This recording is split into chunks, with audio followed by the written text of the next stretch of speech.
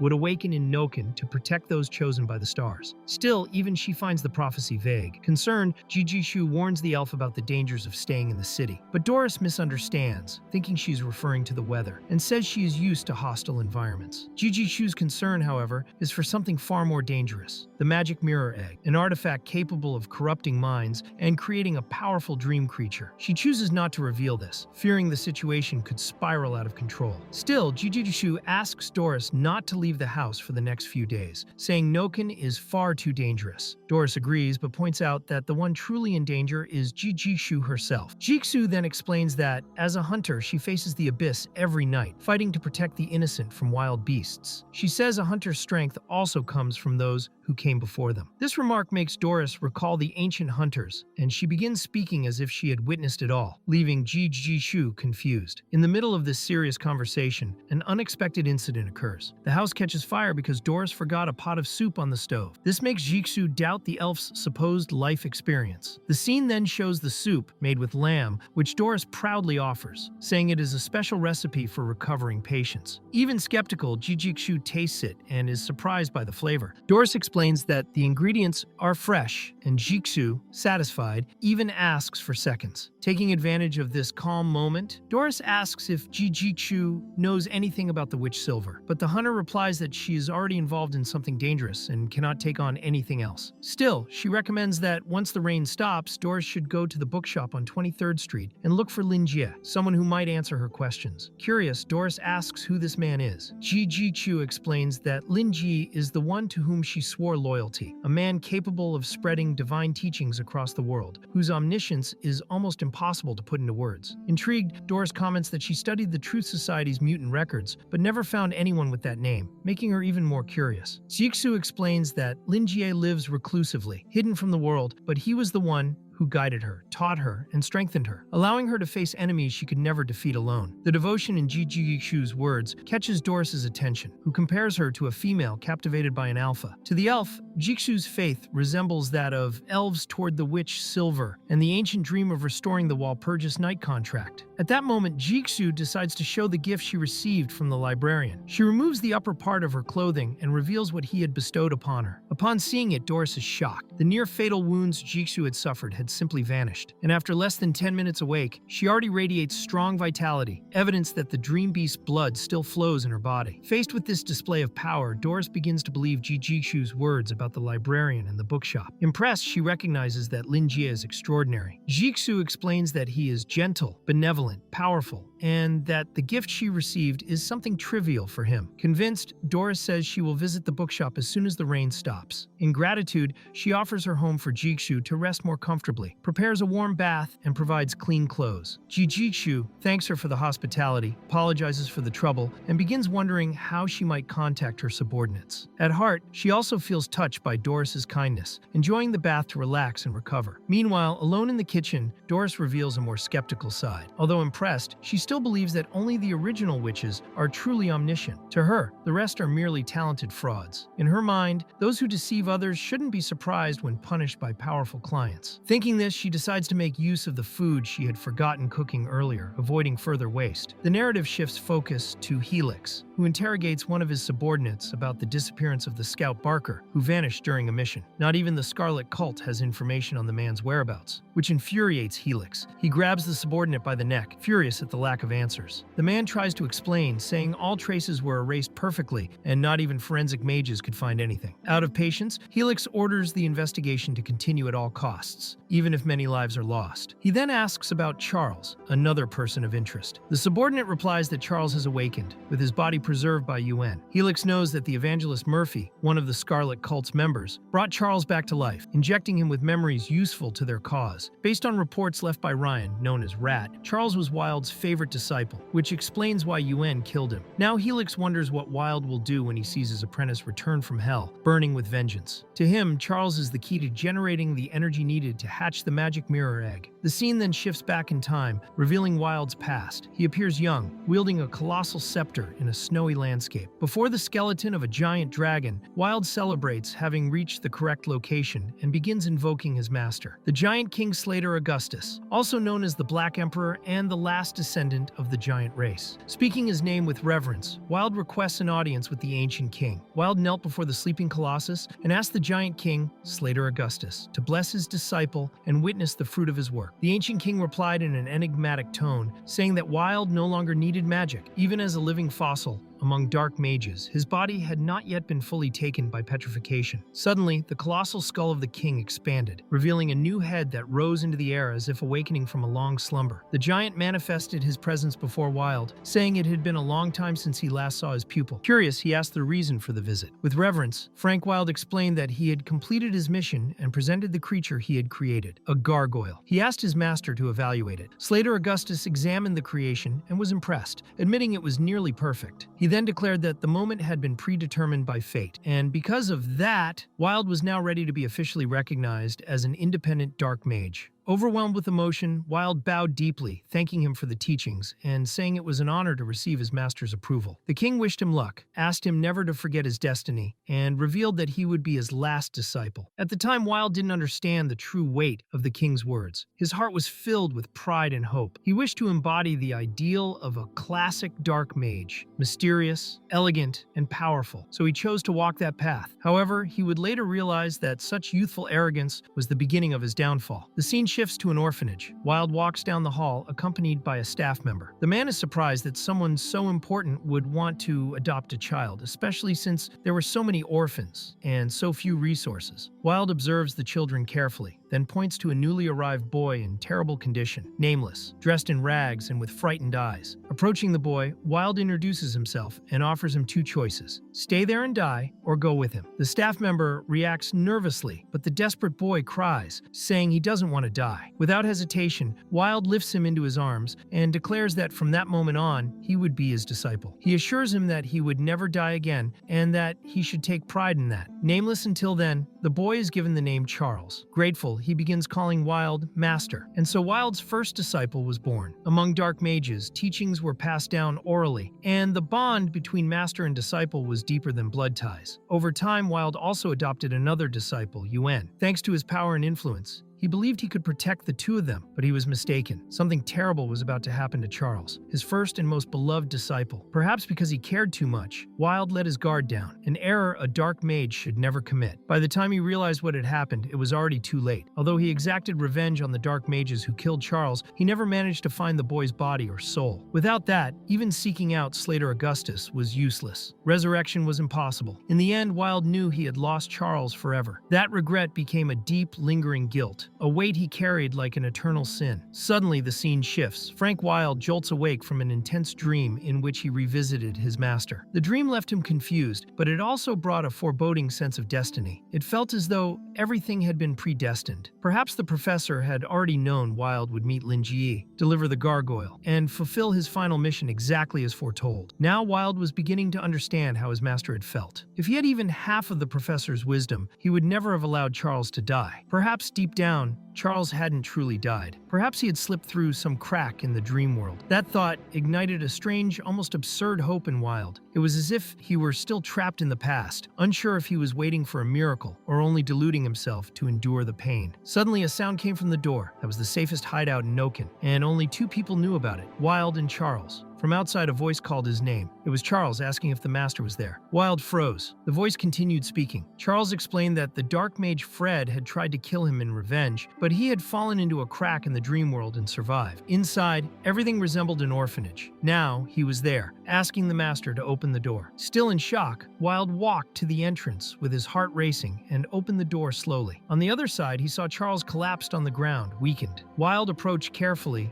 and upon looking closely, he confirmed it. It truly was Charles. The scene changes again. Now it shows Linji standing before a mirror, examining his own teeth with confusion. Something about him felt different. It wasn't exactly his appearance, but the sensation. He felt as if he were transforming into a motivational speaker. He thought that if he put on a priest's robe, people might start confessing to him on the spot. He believed this change was related to the 8 new teeth that had suddenly grown in. He recalled an old Buddhist saying about the 32 marks of the Buddha, one of which was having 40 teeth, a sign of gentle, nurturing speech, like that of a mother. This represented the perfect man. Well-versed in countless myths and folklore, Linji found the idea ridiculous. After all, he was merely a librarian who also ran a bookstore. With a sigh, Linji set his bottle of tea on the table. Before he could dive deeper into his thoughts, someone knocked at the door. The atmosphere was still tense. The bookstore remained closed, but it seemed his peace was about to end. Unsure who would visit so early, Linji opened the door. To his surprise, it was Frank Wilde, soaked from the rain. The visitor apologized for the morning disturbance. Lin, still sleepy, asked if it was urgent. He had dreamed so vividly the night before that he almost believed Wilde could have been stuck outside. He thought that at his age, the old man should be more careful. But something was different. Wilde had been showing up frequently, and it didn't seem to be for research. Lin Jie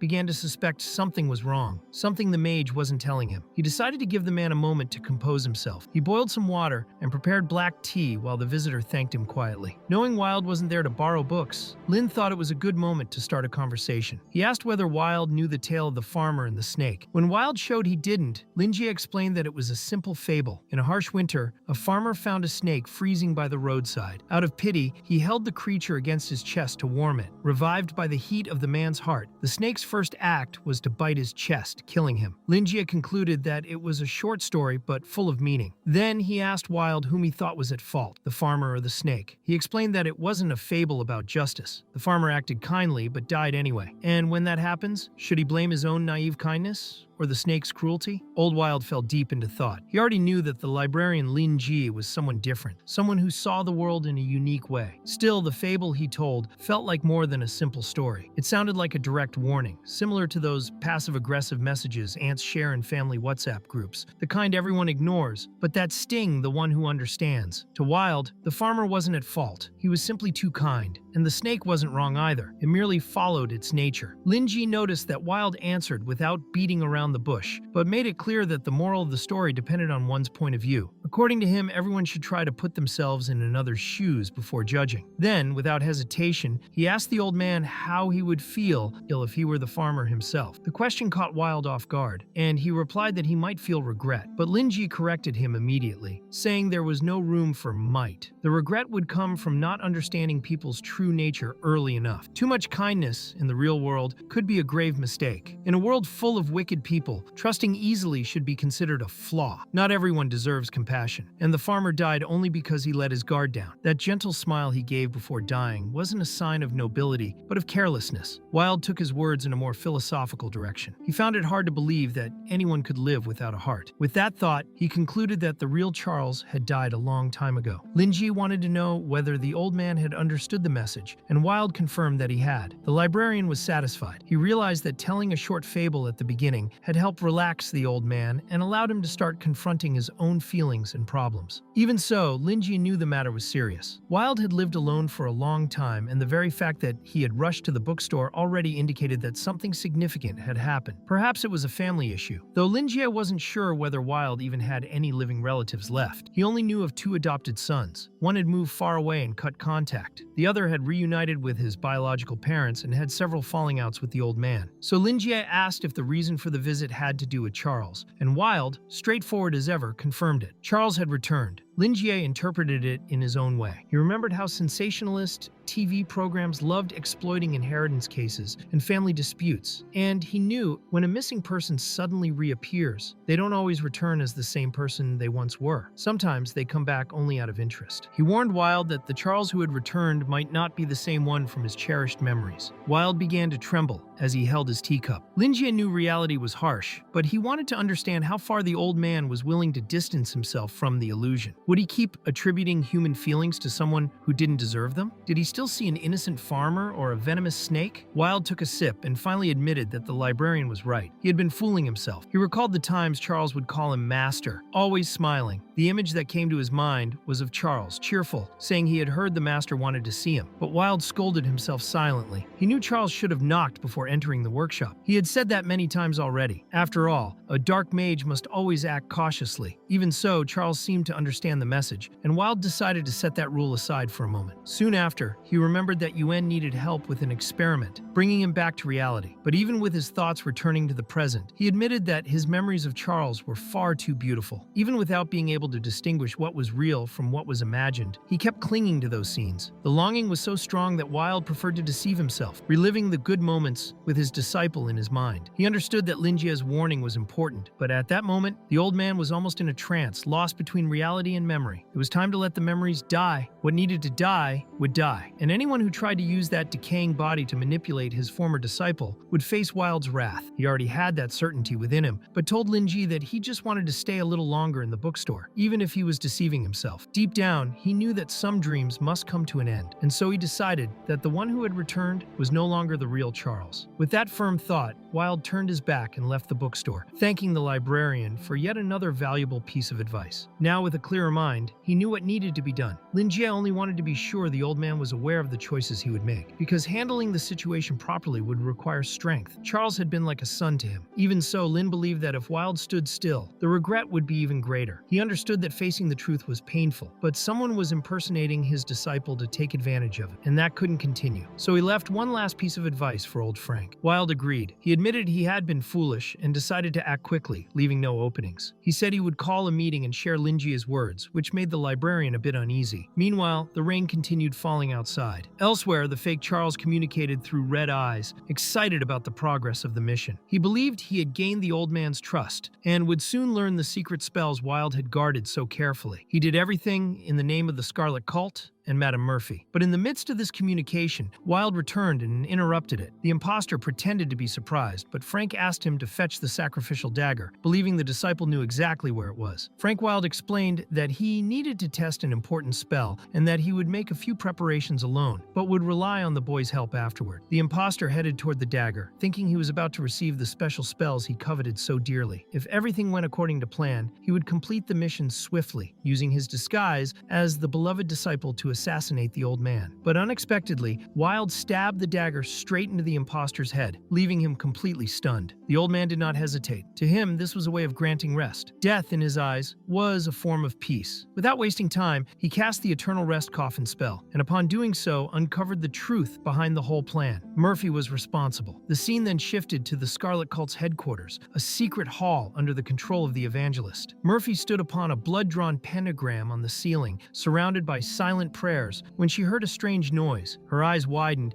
and she immediately thought of Wilde. She couldn't understand how it had happened. Suddenly, a powerful red explosion swept across the evangelist's hall, brutally destroying the room. Hooded members panicked, wondering whether Murphy was alive. She confirmed she had survived, but asked herself whether the wild ether had exploded, disrupting the ritual unexpectedly. Later, attention turned to the Eternal Rest coffin, a rare and extremely dangerous magical tool capable of resurrecting the dead. Sitting on her throne, Murphy spoke with Yuen, who suggested reviving Wilde's beloved disciple to use him as a puppet and get close to the old man. She was surprised by Yuen's knowledge of the tool, but not too much. After all, good teachers often produce good students. Yuen, however, clarified that he had never been Wilde's disciple. He only wanted his men to be safe during the operation. Murphy, suspicious, felt he was misunderstanding everything. Perhaps it was jealousy over the favoritism Wilde had shown Charles, or pure narcissism. Even so, she made it clear she didn't want to get involved in that kind of mission. Still surprised by her refusal, Yuen believed he had found the right person to help him. He explained that the mirror egg fed on vital energy, and even if Wilde was a destructive level mage, he had already been defeated by Joseph in the past and had Charles as his greatest weakness. Murphy agreed with the analysis. Frank Wilde's vital energy would be perfect to nourish the egg. Murphy watched, still shaken, as recent events replayed in her mind. Wilde had been gone for only half an hour and, upon returning, killed Charles, the one he considered his son in every way that mattered. Trembling Trembling, unable to understand how things had spiraled out of control, Murphy activated a spell, trying to analyze what had happened during that interval and regain control of the situation. Meanwhile, Yuen's plan continued to unfold. The Eternal Rest Coffin, activated by Wild, was now in full operation, revealing the effects of the ancient blood rebirth doctrine. The cult members watched silently as the magical tool unleashed its power, while Murphy, though renewed after surviving, could not hide her anger. The false Charles had cost her half of her own soul, and now she swore revenge.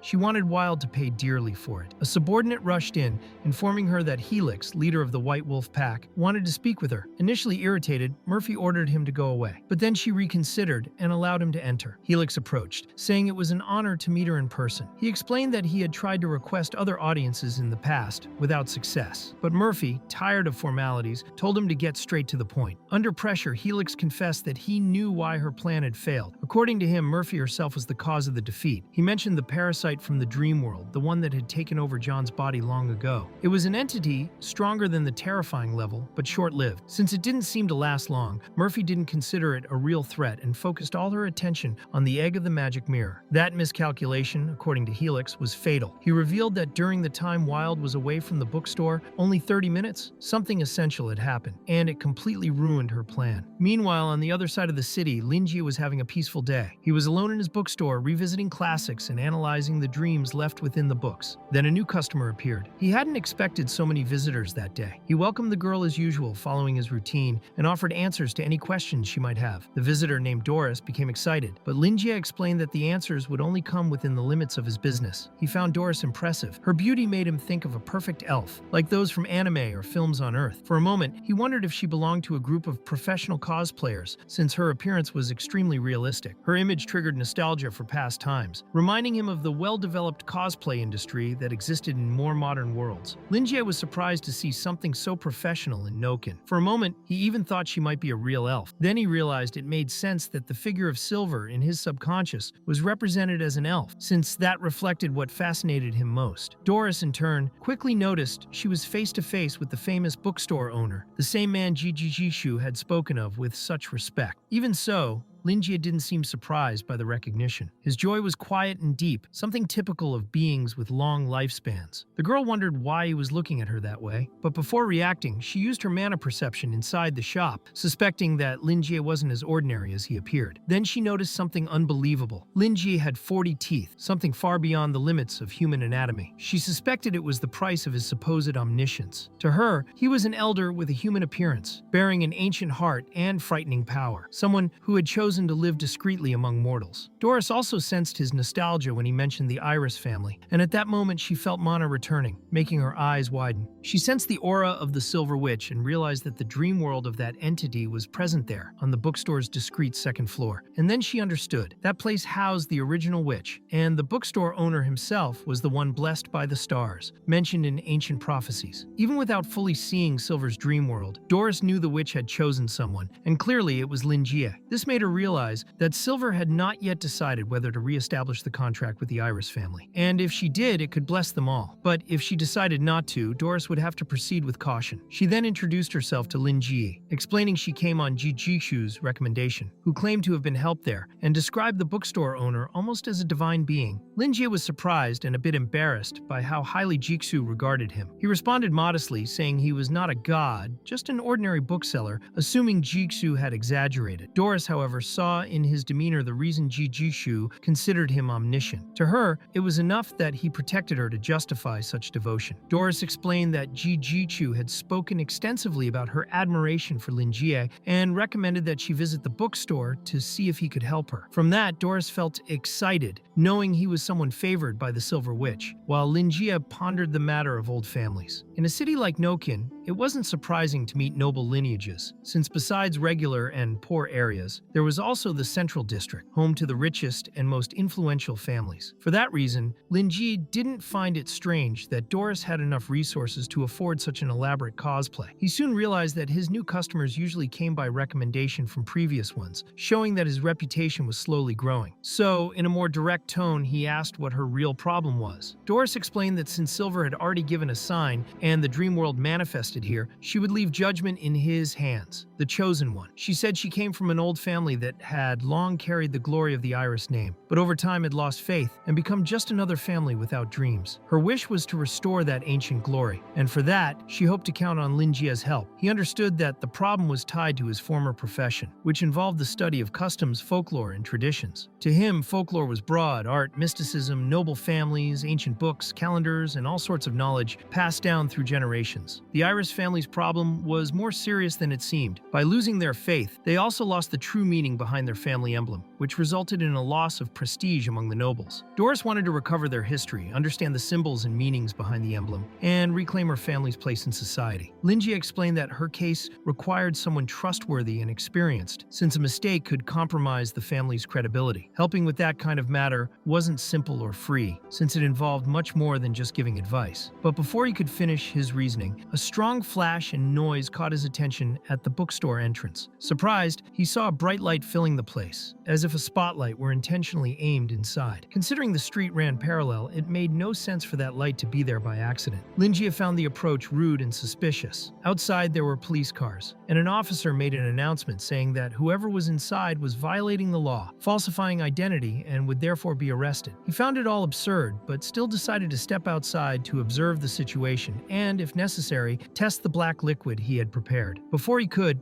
Doris stood up in anger, offended by the intruder's audacity, and said she would handle it herself. Lin Jie noticed she was more irritated than he was and understood why. Their conversation had been rudely interrupted, and the intrusion didn't seem casual. Standing in front of the counter, Doris could see more of the situation and, being a noble, likely recognized who the troublemakers were. Lin Jie realized she had every reason to be upset, and he soon understood the police were actually there because of him. He also noticed she strongly disliked the way the light was being forced into the bookstore. Even so, he knew he couldn't let his own problems affect his customers. Calmly, he asked her to let him handle the issue, believing he could hold off the intruders for some time and contact Joseph. But Doris refused his help. She said she didn't need anyone's protection, as she outnumbered those outside. Even if her identity risked being exposed, she no longer cared, because Lin Jie had accepted her request. That alone was enough for her to decide to fight for him. She guaranteed that they wouldn't lay a single finger on him and declared that defending the bookstore was an honor. Lin Jie was surprised by her dedication and realized that if he had refused her request, he would have been seen as someone who belittled the importance of the Iris family. With a sigh, he simply asked her to be careful. Doris went to the front of the bookstore, convinced that all that chaos was part of a test prepared by Lin Jie to evaluate how she would react to extreme situations. In her mind, when he said her problem wasn't a big deal, it meant he had already accepted to help and might even speak with Silver, since he was favored by her. The sudden arrival of new enemies, whom Lin Jie probably interpreted as customers, only reinforced her belief that everything was a trial meant for the Iris family. She then noticed that the source of the intense light was very close to the shop, and the narrative shifted to Murphy, who was above the clouds. Using the coffin of eternal rest, she was causing an absurd level of destruction. A subordinate appeared to warn her that the secret instrument tower had detected her presence and was sending a team, but due to the low number of agents, they would only be able to delay her for about 10 minutes. Murphy, completely calm, stated that there was no need to stop anyone, because the supernova death ray had already been released. Anyone who approached would suffer serious injuries, even Wild. To her, anyone who dared interfere in Noken would face that fate. Meanwhile, Doris observed the situation and concluded that the black mages were lunatics and criminals. Murphy's spell was capable of annihilating the entire region, but the fact that Lin Jie remained calm made Doris believe that such destruction was trivial to him. Convinced that he was testing her loyalty, she decided to keep proving herself to pass the test she had created in her own imagination. Up in the sky, Murphy performed her daily prayer, asking for salvation and blessings for the dead, a ritual she had repeated over the years. She remembered the day her life collapsed when a gentle priest tried to kill her. On that occasion, she prayed more than usual, and suddenly a chain blade pierced the priest's head. She never understood how she had been saved. She only realized that the instrument that protected her had come from the statue of God. It was then that Murphy understood that the coffin of eternal rest was her personal treasure, a magical tool capable of both resurrection and destruction. With such power, she established the Scarlet Cult as a symbol of strength and became a destructive-level black mage. Over time, Murphy grew increasingly arrogant, convinced she was God's chosen one, and that everyone should bow to her will. That was why the backlash caused by Wild awakened extreme fury in her. She didn't care if the secret instrument tower tracked her down. Her only goal was to send a direct message to the bookstore owner. The supernova spell would consume 80% of her ether, but she believed it was worth the cost to teach Lin Jie a lesson. Only individuals at the indescribable level could possibly possibly survive such an attack, and she was certain he was not one of them. As the energy condensed, she smiled with madness, wishing he would regret opposing her desires. When she cast the spell, the energy descended from the sky like a colossal falling star, striking Noken with devastating force. Her followers were stunned by the power a high-level black mage could wield and began to worship her. The blinding light spread through the bookstore, reaching the area where Doris stood outside, feeling the overwhelming force of the impact. High above, Murphy noticed the presence of an elf and was surprised. She hadn't expected to encounter someone of elven race there. In response, Doris summoned the sage's staff, a radiant iris blooming at its tip. When she touched the ground with the staff, she shattered everything around her and asked Silver to grant victory's light to House Iris. She called upon the forest spirits, who answered her plea and raised the sanctuary of the forest in the middle of the city. A massive tree trunk rose up, blocking the supreme energy Murphy had unleashed on 23rd Street. The Black Mage's followers were completely shocked, unable to believe that a single trunk could withstand such a destructive spell. Murphy realized the elf before her was unbelievably powerful, a destructive-level mage. She quickly discovered that the woman was none other than Doris, the great sage of the Iris family, also known as Prophet Doris. The elf continued invoking Silver, her lady shrouded in frost, who wielded a long, gleaming bow. When Doris asked Silver to shine her light upon the chosen prey, a massive golden beam was unleashed through a technique known as Sacred Light of the Falling Stars, firing an enormous arrow toward Murphy, blocking any escape and ending the attack with overwhelming force. Faced with such power, Murphy fell into despair. She knew her true goal was to reach the teleportation gate, yet also knew her subordinates could not activate it in time. A colossal explosion occurred,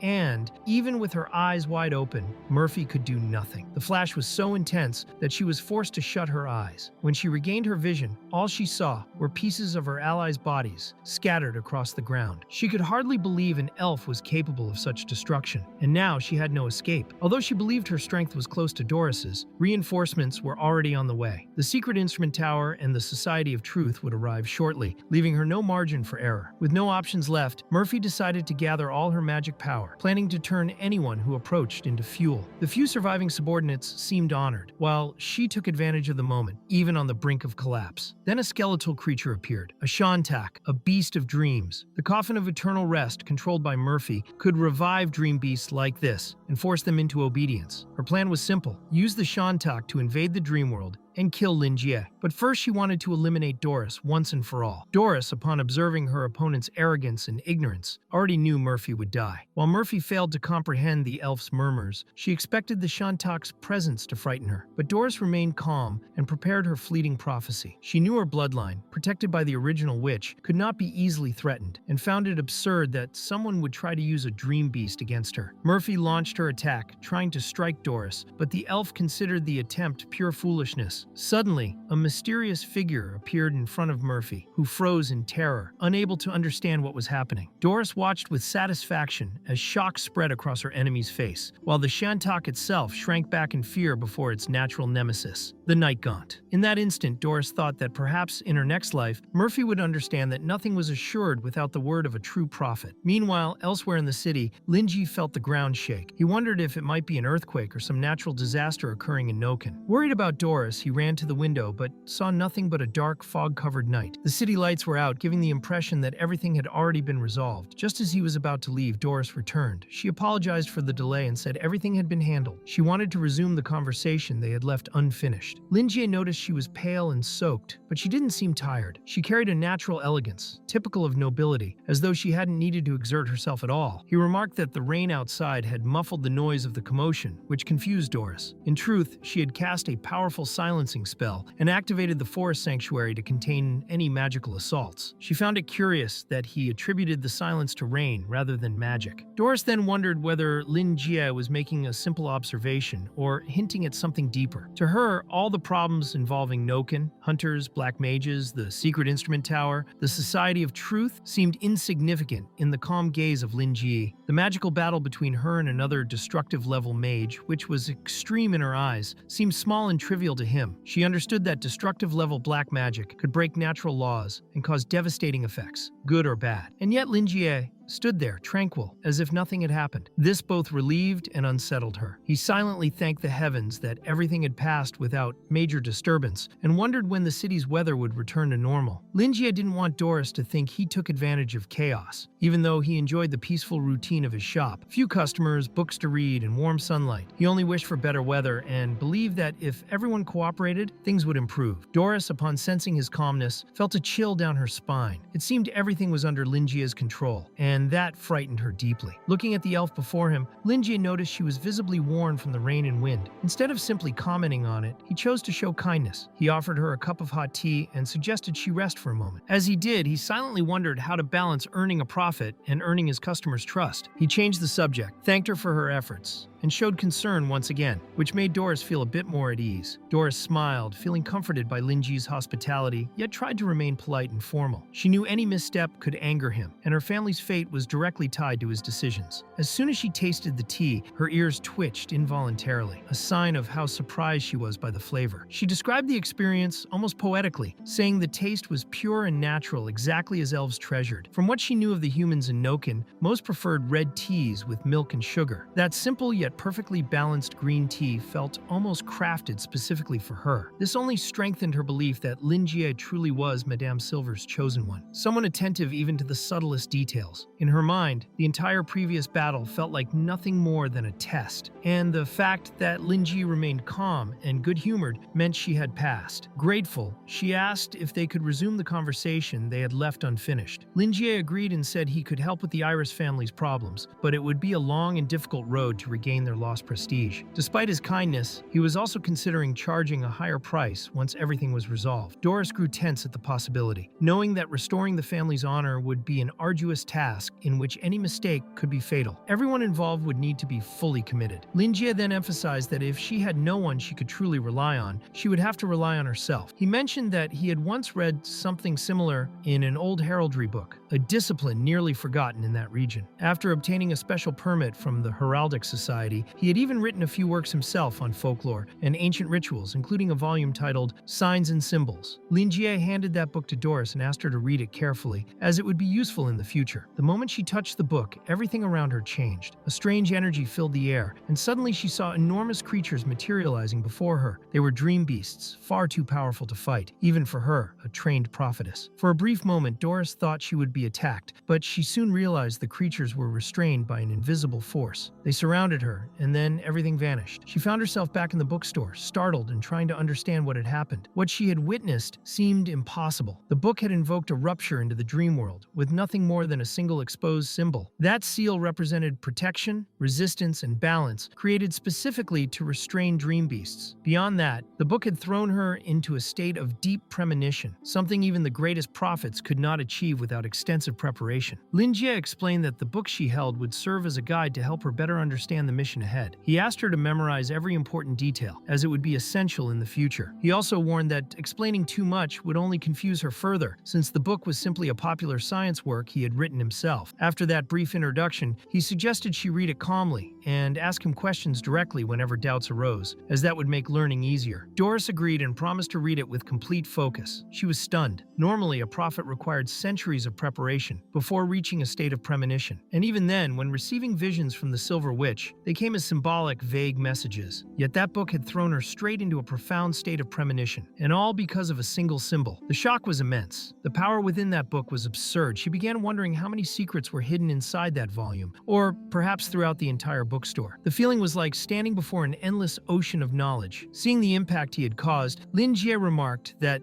since this involved the Iris family's future, it would be better for all members to study the book's contents. That way, he wouldn't have to keep saving anyone from the brink of death. He reminded her that he had other customers to attend to, so he couldn't spend much more time with her. Those words made Doris nervous. She took them as a serious warning, as if Linjie's services were rare, expensive, and precious. This only increased her urgency to accomplish everything flawlessly. She wondered if, since the book had a price, there might be more copies. With that in mind, she decided to purchase all of them to distribute among among the Iris family members. She promised to study with complete dedication, exactly as he had instructed. Linjie found her reaction a bit exaggerated. She seemed to have understood everything in a very different way than he intended, but he chose not to worry about it. He grabbed a box and, already considering that Doris might become a profitable customer, decided to show a bit of sincerity. He pulled a book from the shelf, and the empty space it left behind began forming a strange silhouette. That caught Doris's attention, making her even more curious. Linjie casually explained that there were 30 copies available and that he would pack them all for her. Doris was confused. She couldn't understand how an object with such immense power could be reproduced and sold like a common book. To her,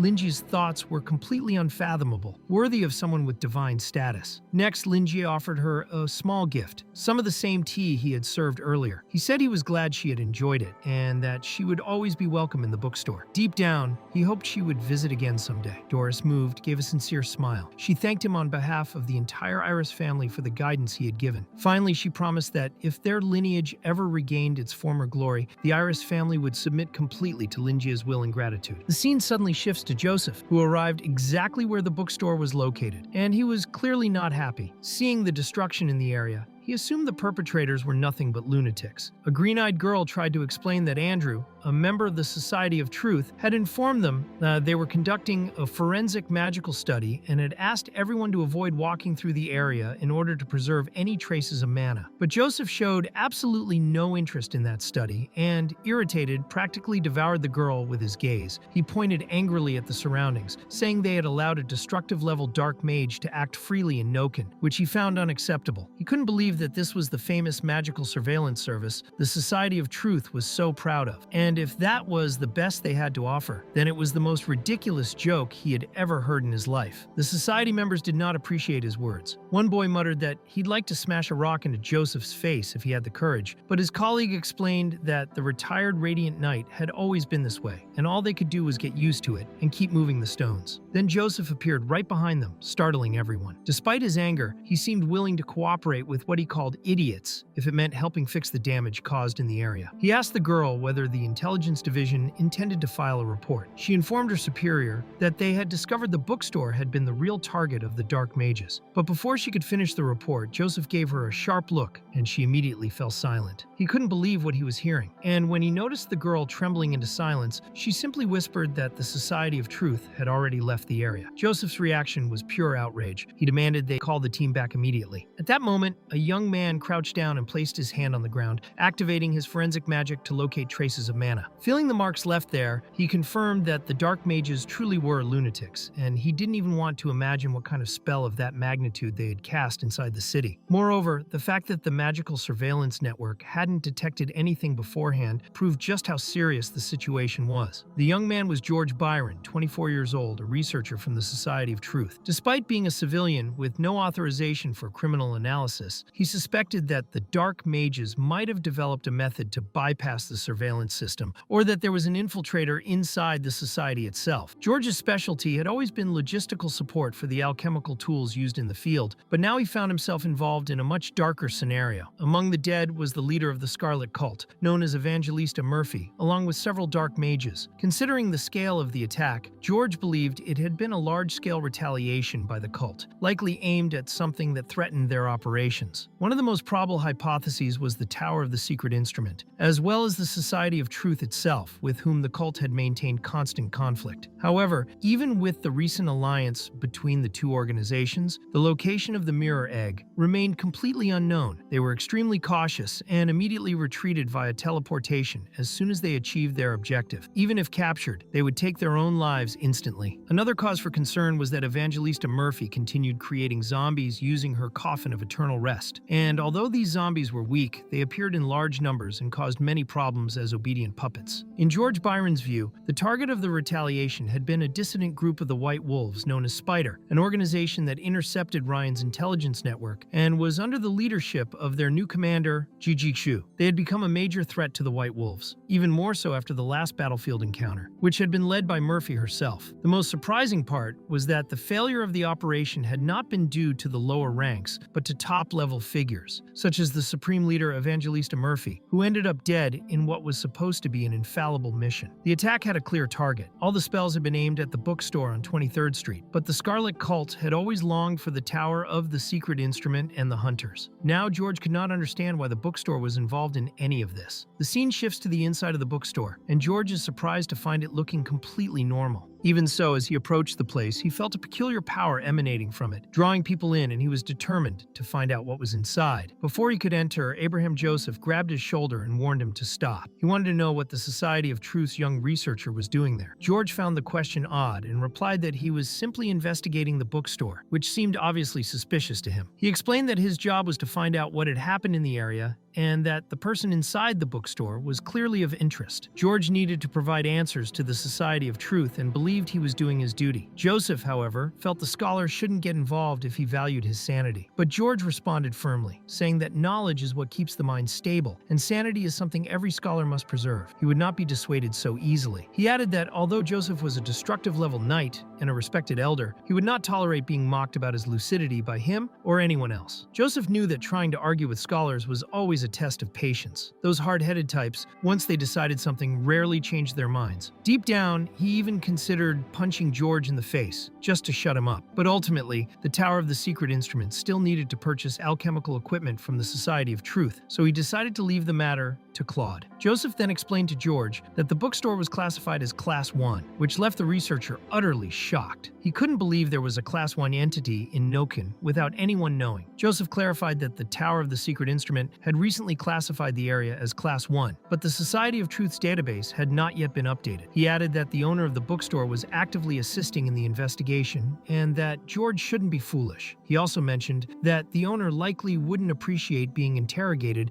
by someone like him. George began trembling. He believed the Society of Truth knew everything about Noken and could not understand how they had missed an entity of such level right under their noses. After all, they had a magical surveillance system built upon profane wisdom, which theoretically should not fail to detect any significant presence. Seeing his confusion, Joseph assumed George was accusing him of lying and explained that recently a destructive-level dark mage had activated a similar-level spell in that very area, and the system detected absolutely nothing. According to him, this was only possible because the bookstore owner was the one who stopped them. With that, Joseph suggested that the Society of Truth conduct a far more thorough investigation. George was shaking from all these revelations when suddenly Doris walked past, her blonde hair immediately drawing attention. She was unmistakably unusual, and an elf as well. George didn't understand why an elf would be in Noken. For Joseph, this further confirmed his theory that the bookstore owner was in fact a noble elf. Elves were a reserved and proud race that rarely lived among humans. And more than that, the elf who had just exited the bookstore was not only pure-blooded, but also showed visible respect in her expression as she glanced back at the building. Given how long she had stayed inside, Joseph thought it wiser to return the book immediately, and that even the dog should be given a new owner. Then Doris approached George, called him human, and asked what he was doing standing in front of her mistress's door, leaving him confused, since he only knew of 4 primordial witches who were addressed as mistresses by elves. This indicated that the bookstore, located less than 1 street away, contained within it a dream world housing one of the primordial witches. But George did not want to believe it. Doris made it clear that the emissary chosen by her mistress represented her will, and declared that the Society of Truth had grown increasingly insolent. She wanted to know whether it was because of her mistress's kindness that they showed such foolish bravery, or if curiosity had clouded their judgment. She demanded to know whether that was why they dared look upon her mistress. In that moment, her presence became truly threatening, and George's eyes widened as he realized he had no idea how he had ended up in such a situation. He had ignored Joseph's warnings, argued with him, and tried to enter an area designated as Class 1 by the Tower of the Secret Instrument without the slightest caution. He now found himself in a critical position before a prophetic elf of destructive level, and he clearly wanted none of it. He had no idea how to react. That was when Joseph tried to intervene and defend the young man, telling Doris that George had no intention of offending her. He was only trying to do his job and figure out what had happened so he could report everything to his superiors. Joseph added that her master was truly compassionate, and he was certain she wouldn't mind a completely ignorant kid like him. Doris believed they should be grateful and said that what happened there was quite simple. She explained that the black mages had suddenly appeared for some unknown reason and attempted to cast a destructive level spell called Supernova Death Ray on the bookstore and the entire entire surrounding area. She simply put an end to it and killed all of them. She spoke in a direct and objective manner, and Joseph could see that everything she said made perfect sense. The hatching of the mirror egg was reaching its final stage, and the attack from the Scarlet Cult seemed like their own twisted version of a final celebration. This suggested that the bookstore's owner must have done something outrageous against the cult to become their target, and decided to deal with it by sending his own subordinate to confront the cult leader. In the end, Joseph believed the bookstore owner had chosen to side with them. So he asked Doris what she thought had motivated the mages to act that way. But she said she had no idea and believed she was the one who should be asking that question. She informed them that she was representing the Iris family and had arrived in Noken recently. She said she witnessed the black mages suddenly and unprovokedly attack her master's emissary, and under those circumstances, she felt she had to retaliate. Additionally, she helped eliminate those savages, and what impressed her most was that Joseph still hadn't shown even a shred of gratitude and kept interrogating her as if she were the culprit. She found Noken's treatment of visitors quite strange. Joseph acknowledged they were not handling the situation properly and clarified that the bookstore owner had his respect and gratitude. He explained that Lin Jie had once lent him a book that helped solve a problem that tormented him for a long time, and if it weren't for today's incident, he would be visiting Lin Jie at that very moment. George then tried to ease the tension and smiled, saying it was good that they now understood what had happened so they could return and report everything. He thanked Doris on behalf of the Society of Truth for the help she had given Noken. But just then, George's communicator began ringing. Upon answering it, he froze. He couldn't believe the vice president himself was calling. At that instant, the scene shifted abruptly to 300 years in the past, in a settlement belonging to the Iris family, where two elf girls wanted to know whether Andrew was truly leaving. They didn't want him to go. Andrew said he was very grateful for all their generosity, for they had been warm and hospitable, but he needed to continue his research for the Society of Truth. He had learned a great deal, but he could no longer delay. Andrew Russell was a first-class researcher and didn't want them to worry. He assured them he would never forget the beauty of each one of them. The elf girls were clearly smitten, and Andrew seemed like a natural flirt, even wooing one of them to the point she nearly fainted from his words. It was obvious he had the silver tongue of a politician, and perhaps the elf girl would have accepted him if there weren't so many people around. At that moment, Doris appeared and asked the others not to bother their guest any further. She stood out far more than the others, and it was obvious that, among all of them, her beauty was the most striking. Andrew certainly noticed, and he looked captivated. Doris asked if he would be leaving that very day, and Andrew replied that he was just about to say goodbye to her. He wanted to know if she had finished the other prophecy, but Doris explained that this particular prophecy was crucial to her family's fate, and making an attempt would be pointless, as there was no way to force a fruitful result. But to her, that didn't matter. The benefit of being an elf was a lifespan that bordered on eternity. To reclaim her master's blessing, she needed to receive an enlightenment either from her master or from the targets of her master's favor. It didn't matter how long that would take. Andrew made it clear that if she needed any information, he would try asking the Society of Truth for help. Everything changed, but truth was eternal. Within 100 years at most, he believed he would become one of the Society's key figures. Until then, if no one else would help her, he wanted to promise he would at least do something for her. Doris interrupted by placing a hand on his head and thanking him. She thought he was such a cute guest. Andrew began trembling because, in his eyes, the situation was going quite well. Doris said people usually thought elves were proud and didn't interact with other races. But in reality, their longevity made them more considerate toward people and toward the things that mattered to them. In the end, there were few things worth remembering. She found Andrew's hair nostalgic. The last time she had touched it, he had been much shorter. Andrew told her to stop acting as if he were still a child, but Doris wanted him to give her a reason to stop seeing him that way. At that moment, she was willing to keep those memories until her body perished, but she wanted to know if he was willing to tell her his name. Then the scene shifted suddenly again. Andrew, now very old, was the vice president of the Society of Truth. He realized how much time had passed. The story continued in Noken's Central District. Inside the headquarters of the Society of Truth in Vice President Andrew's office, an old bald man was playing chess with another elderly man. This long-haired old fellow said it was unexpected to see the once glorious Iris family re-emerge after so many years. This man was Walter Leonard, the head of alchemy at the Society. The love of his youth had suddenly appeared again. It was a shame that the young man from before was now an elderly one. After a lifetime of womanizing, Andrew had failed to win the woman he truly loved. The bald man thought Walter should be careful not to lose his funding. He also believed the vice president was still coveted among the noble ladies of the Central District. 300 years had passed, and perhaps that once popular man had changed, but the bald man preferred to drop the subject. He knew someone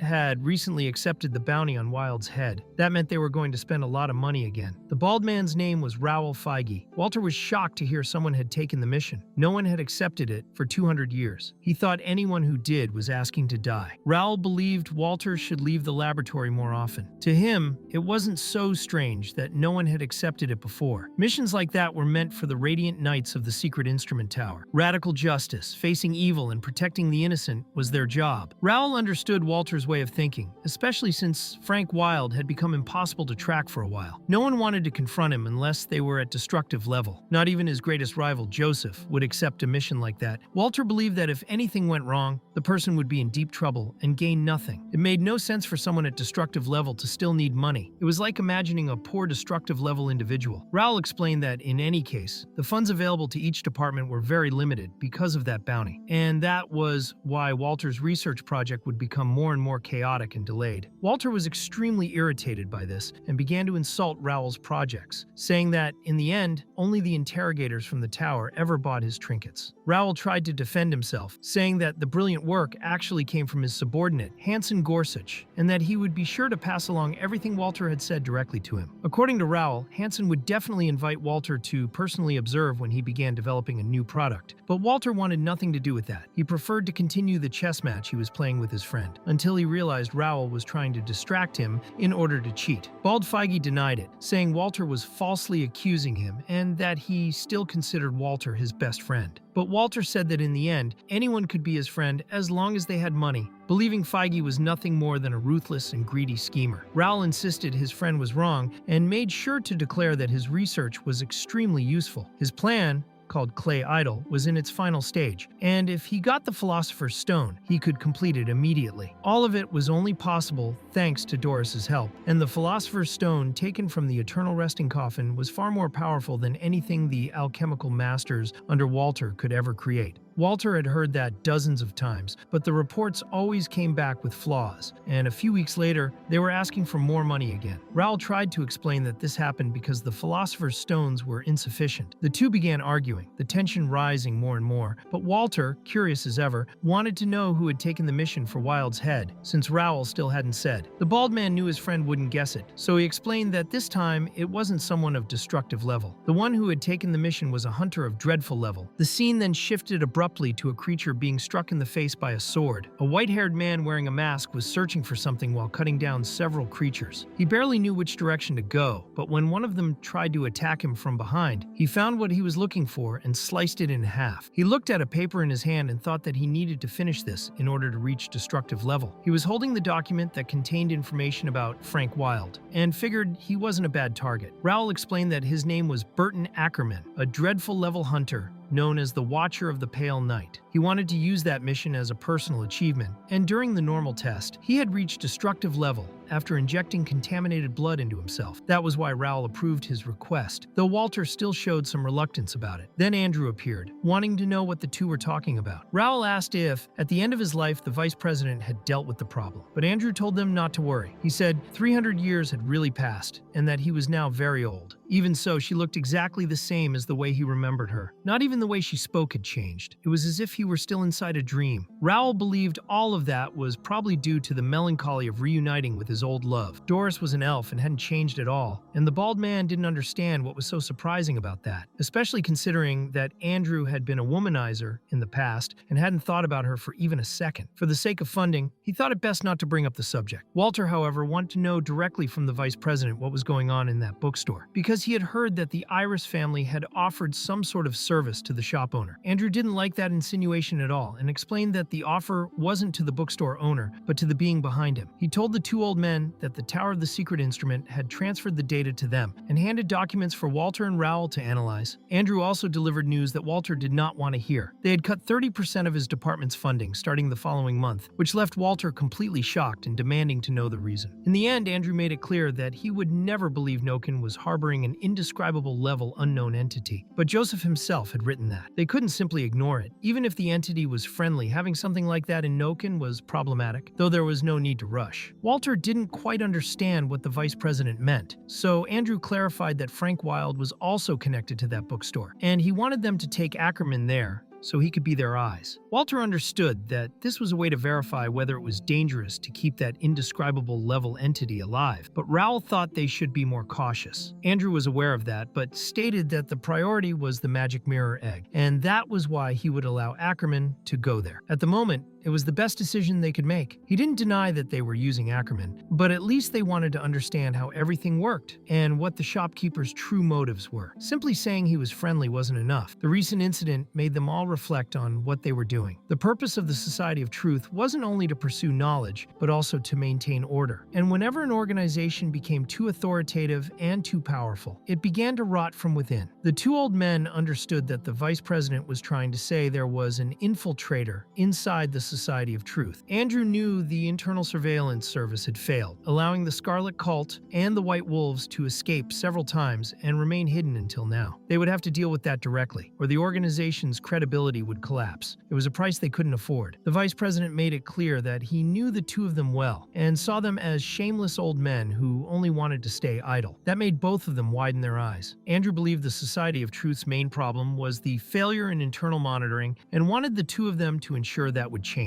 President Maria wanted that as well. If she weren't busy fighting an indescribable level entity at that moment, she would be the one giving them that kind of authority. That was why Andrew emphasized that Ackerman should check things first. If necessary, they shouldn't fear the existence of an indescribable level being, because even the gods die and only the truth is eternal. The two old men simply agreed. The scene then shifted to the bookstore, where Linji was listening to the news. The report stated that the previous night, an explosion in a gas pipeline between 21st and 23rd Street caused significant damage. Experts said the cause was the combination of bad weather and years of equipment neglect. A lightning strike had triggered multiple explosions, but firefighters arrived in time to begin rescue efforts and contain the fire on 23rd Street. The left side of the street had houses still intact, while the right side had been reduced to ruins. Linji found it all very strange, as that was exactly where he was. He quickly opened the door and realized the state of destruction outside. He had only slept for a moment and had no idea how such a massive explosion had happened. His sleep had been so deep lately that not even a gas explosion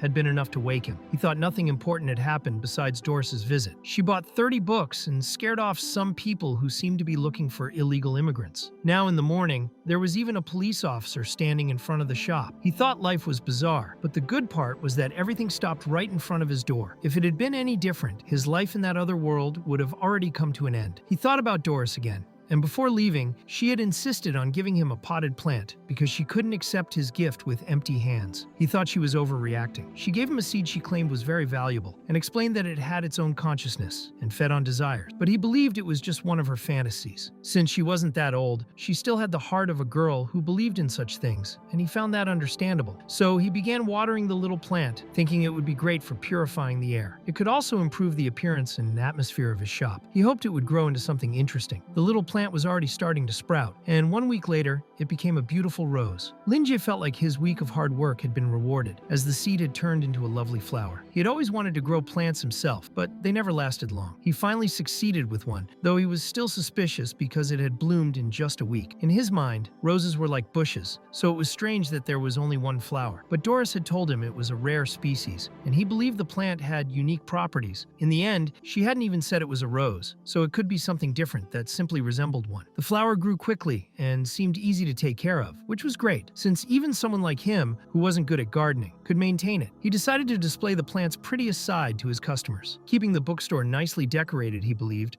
would put people in a good mood and maybe encourage them to buy more. Linjie was truly a bookshop owner who resembled Mr. Krabs. He loved money. He decided to open the shop because it was getting lonely not having anyone to talk to. That was when an eye appeared in the middle of the rows. The scene then shifted to Burton Ackerman, who had arrived at 23rd Street and noticed everything looked normal. He stood in front of the bookstore and thought the exterior didn't look very inviting. He believed the owner had never intended to sell books seriously and was trying to make the place look deserted. He hadn't realized it before, but now it didn't seem like a coincidence. Using his supernatural hunter's sense of smell, he tried to pick up a clue and managed to detect Frank Wilde's scent. It had been on some time, but there was still a faint trace of ether mixed with the rain, and it was clearly Wilde's aura. But it wasn't totally obvious to Burton. Even though he had truly sensed Frank's aura, which was quite polluted, Wilde still couldn't escape the keen nose of a hunter like him. However, Burton believed the source of that aura seemed to be some kind of conscious spirit that wasn't very strong. He concluded that maybe a less skilled mutant had passed by and been fooled by something. The aura seemed more prominent there than anywhere else, which made Burton suspect that the Society of Freedom might be right, and that Wilde was using that place as his headquarters. Despite that, it still seemed more like a temporary hideout. According to the information he had, Frank had visited that shop twice, and due to the lack of ether, he believed the place was frequented by other people more often. That's why he thought Frank Wilde would return, giving him the chance to confront him. Perhaps that was also why the Society of Truth hadn't made a move yet, since the White Wolves and the Scarlet Cult were occupying its efforts at the moment. Burton could also still smell the blood from the last battle that had taken place there. Besides dealing with the aftermath of the conflict, they had relocated everyone in the area. The Secret Instrument Tower and the Society of Truth were experienced in covering up this kind of incident. But now that Murphy was dead, that shouldn't be a concern anymore. He only hoped she had understood her mistakes at the moment of death. Deep down, he thought she had simply been unlucky to cross paths with a wise elf. And even if Doris hadn't been there, he believed the group would have failed all the same. The magical mirror egg was truly powerful and capable of driving people insane. But as a hunter, he preferred not to be too curious, so he wouldn't jeopardize his mission. His objective now was to wait for the target to appear so he could earn his destructive level classification. He remembered what his senior always said about the greatest qualities of a hunter being patience and caution. So he decided to act like a normal customer and scout the place without drawing attention or allowing any complications. Carrying out the mission, he entered the bookstore wearing a raincoat so he wouldn't get wet. As soon as he walked in, he saw the place was exactly what he expected. The bookstore had a simple appearance, and there was no sign of any supernatural aura, until he saw the gargoyle and recognized it as one of Wilde's creations. A decent piece of craftsmanship capable of detecting killing intent and attacking on its own. As long as he didn't try to harm the librarian, everything would be fine. He knew that even if Linji was just an ordinary person, he had still been chosen by Wilde, so extreme caution was required. With a smile on his face, Linji welcomed Burton, happy to finally have a new customer. It had been a while since he had served anyone, so he wanted to take the opportunity to give advice and earn some money. He was determined to get as much out of Burton as possible to renovate his bookstore. He didn't have many customers, but he trusted his persuasive skills to convince people to spend more there. He wanted to know whether Burton was there to rent, browse, or buy books, and said he could ask anything he wanted. Burton replied that he was just looking around, and also felt that question was perfect for someone simply killing time. He began to believe the bookstore owner was a good actor. In the end, he decided to look around and finish his reconnaissance quickly. Up until that moment, nothing had caught his attention, until he saw something that made his eyes widen. It was the rose Doris had given Lin Ji. He didn't understand what it was, but he thought it was very beautiful and probably expensive. The bookstore was dull, but that rose stood out. Suddenly, an eye emerged from within the flower and stared directly at him. Burton began to tremble, unable to understand what was happening. He couldn't move and felt as if the flower were extracting something from his soul. It seemed like a trap, but he couldn't believe he'd been caught. He hadn't detected any magical fluctuation. Meanwhile, Lin Jie continued speaking normally, saying that if Burton had any questions, he could ask, and that he was free to look around as much as he wanted. That left the hunter even more stunned, not understanding what the bookstore owner meant by letting him look as much as he wanted. He couldn't move and believed everything had been planned from the beginning. He thought Lin Jie had already seen through his disguise, and since the librarian was smiling, he assumed it was because he had walked right into the trap. Burton had thought Lin Ji was oblivious and merely arrogant, but now the librarian seemed to be sarcastically expressing that he should look all he wanted, as if it were a clear form of intimidation. He thought Lin Jie wanted to see his fear and helplessness. He felt deeply irritated and believed he had never been so humiliated in his entire life. Death seemed like a better escape, but the thought that the bookstore owner would utterly destroy him was even more terrifying. Burton felt as though the rose was ripping out and devouring something from deep within his soul, and all he wanted was to understand what the hell was happening. He had no idea. His power and awareness were still present, but he was incapable of doing anything. He wondered if he would remain like that until he simply died on the spot. He couldn't accept it. He couldn't understand why the bookstore owner didn't just kill him right away. At least that would end his agony. He began to believe Lin Jie was some kind of sadistic demon. In the end, he started blaming himself for ending up in that situation. He gave up resisting. He just wanted someone to rescue him him somehow. But then Lin Ji noticed Burton didn't look well and asked if he had any questions. When Burton finally looked at him, the bookstore owner picked up the flower and asked if his new customer thought it was pretty. In the end, Lin Ji truly had no idea what was going on and was simply happy that the flower had caught the customer's attention. Burton finally managed to move when Lin Ji had touched the flower. He was extremely shaken by the feeling of being on the brink of death. He wanted to scream but didn't have the strength. Suddenly, several eyes appeared on the rose and then disappeared. With a trembling voice, he confirmed that the flower was very pretty. If he hadn't felt everything so vividly, he would have thought he was hallucinating after injecting so much contaminated blood. He began stepping back and ended up bumping into the wall. At that point, nothing else mattered to him anymore. He no longer cared about earning the destructive level certification or about Wild. He just wanted to stay alive. The hunter had completely lost the will to fight. He only thought about sitting in a wheelchair and reflecting on the meaning of life, since he had almost lost it. In the end, Lin Ji thanked Burton for the compliment and believed the rose was happy too. The librarian thought that the secret to profit was accumulating little by little, since the details mattered. He remembered well what Doris had explained about that plant. He believed that, upon seeing how much he valued the flower, Doris would be happy, and when that happened, he would gain another loyal customer. Since he took care of the flower every day, he truly cherished it. While the librarian gazed at the rose with attention, Burton remained completely shocked, unable to understand what was happening. The bookstore owner simply seemed to enjoy playing with people and even showed a sense of closeness with the flower, as if he saw that monster as his own child. Even Morph, with all his nightmare beasts resurrected as perfect creations, would never treat something as vile as that flower as a child. And now Burton wanted to understand what the hell that bookstore owner was. He began considering that Lin Ji might not even be human, and if he happened to be something similar to the rose but merely took a human form, everything would make sense. That would explain why Burton hadn't felt any aura, and why Lin Ji's personality seemed so twisted to him. The fact that he was unbelievably powerful confirmed that the entity before him was a superior existence. Burton came to that conclusion and decided to treat Lin Ji as amicably as possible. He expressed that he could see how dedicated Lin Ji was to taking care of the flower. Now he was certain that the Society of Truth knew exactly what was happening there and had intentionally guided him to the bookstore, using him as cannon fodder. He also couldn't understand how someone like Wild could hide in a place like that. The bookstore looked more like a sacrificial altar than a hideout. Being such a dangerous location, Burton decided he needed to leave as quickly as possible and that he should act naturally so the bookstore owner wouldn't notice. He then tried to explain that it was getting late and that Lin Ji seemed busy, so it would be better for him to go. But the librarian, being straightforward, asked if the hunter was feeling all right as he looked sick. Burton was stunned and tried to explain himself, but Lin Ji cut him off, commenting that he looked a bit pale and asking if he wouldn't like to rest for a while. He pointed to a chair he had prepared for customers like him and explained that it was great for relaxing and chatting. Burton grew even more desperate, thinking Lin Ji had noticed his attempt to escape. He had no idea what the bookstore owner was thinking at that moment and tried to justify himself by saying he was feeling perfectly fine, but Lin Ji didn't find his words convincing. He asked him not to push himself so hard, saying he only wanted to offer good service. Deep down, however, Lin Ji found his new customer extremely irritating, since the man looked exhausted but refused to show any weakness. The librarian judged by his appearance that the man was a typical office worker around 35, someone with a wife and a boss, on the verge of a midlife crisis and clinging to his youth. Because of that, he felt it was important to stop him from being consumed by stress. He also noticed in the hunter's eyes a complete lack of purpose, so he decided to ease his guard with a few carefully chosen words. He asked him not to worry and simply sit in the chair, explaining that there was no one else around and no one would know what happened there. He also told him to see him only as an old friend and that if something was bothering him, they could talk about it. He made it clear that he was good at making people open up. Burton became extremely terrified upon hearing that and didn't know whether those words had a literal meaning. He thought it was an obvious intimidation and wanted to explain himself, but he didn't know if he could say everything to the librarian. So he asked himself what else he could possibly have done to be upsetting Lin Ji. Then he revealed that he had been waiting to ambush Frank Wild in that bookstore, but instead he had been completely crushed by the owner of the place. He began to hallucinate, thinking Lin Ji had confirmed everything and that, since he had been a nuisance, the man would now open his heart by force. Burton started crying, convinced he was about to die, but it was all just fear-induced delusion. He truly believed he was going to end that way, while the bookstore owner remained completely unaware of what was happening. Suddenly, Lin Ji apologized to the hunter, who was still standing in front of him. In the end, the librarian simply said there was no need for such formality and asked him to sit down already. Burton, believing he was already accustomed to humiliation, sat before things could get worse. He wanted to cry, feeling as though his career as a hunter had come to an end. Lin Ji, seeing that he was finally willing to sit and talk, decided to take the first step. He believed he needed to do this gently, like someone who opens and savors an oyster slowly. Burton soon realized that Lin Ji was watching him in a strange way, almost as if he were looking at get food and decided to be cautious with every word he said. But the librarian quickly clarified that there was no problem if he didn't want to talk, and calmly asked if the problem was that he was pushing himself too hard. This frightened Burton, who immediately imagined that Lin Jie knew everything about his pursuit of the destructive level certification. He was now certain the librarian knew all his secrets and wanted to understand what he was plotting. To Lin Jie, this was perfect. He saw that his vague talking technique was working flawlessly. In reality, when the librarian mentioned that the hunter was pushing himself too hard, he was referring only to an overload of problems, whether from work or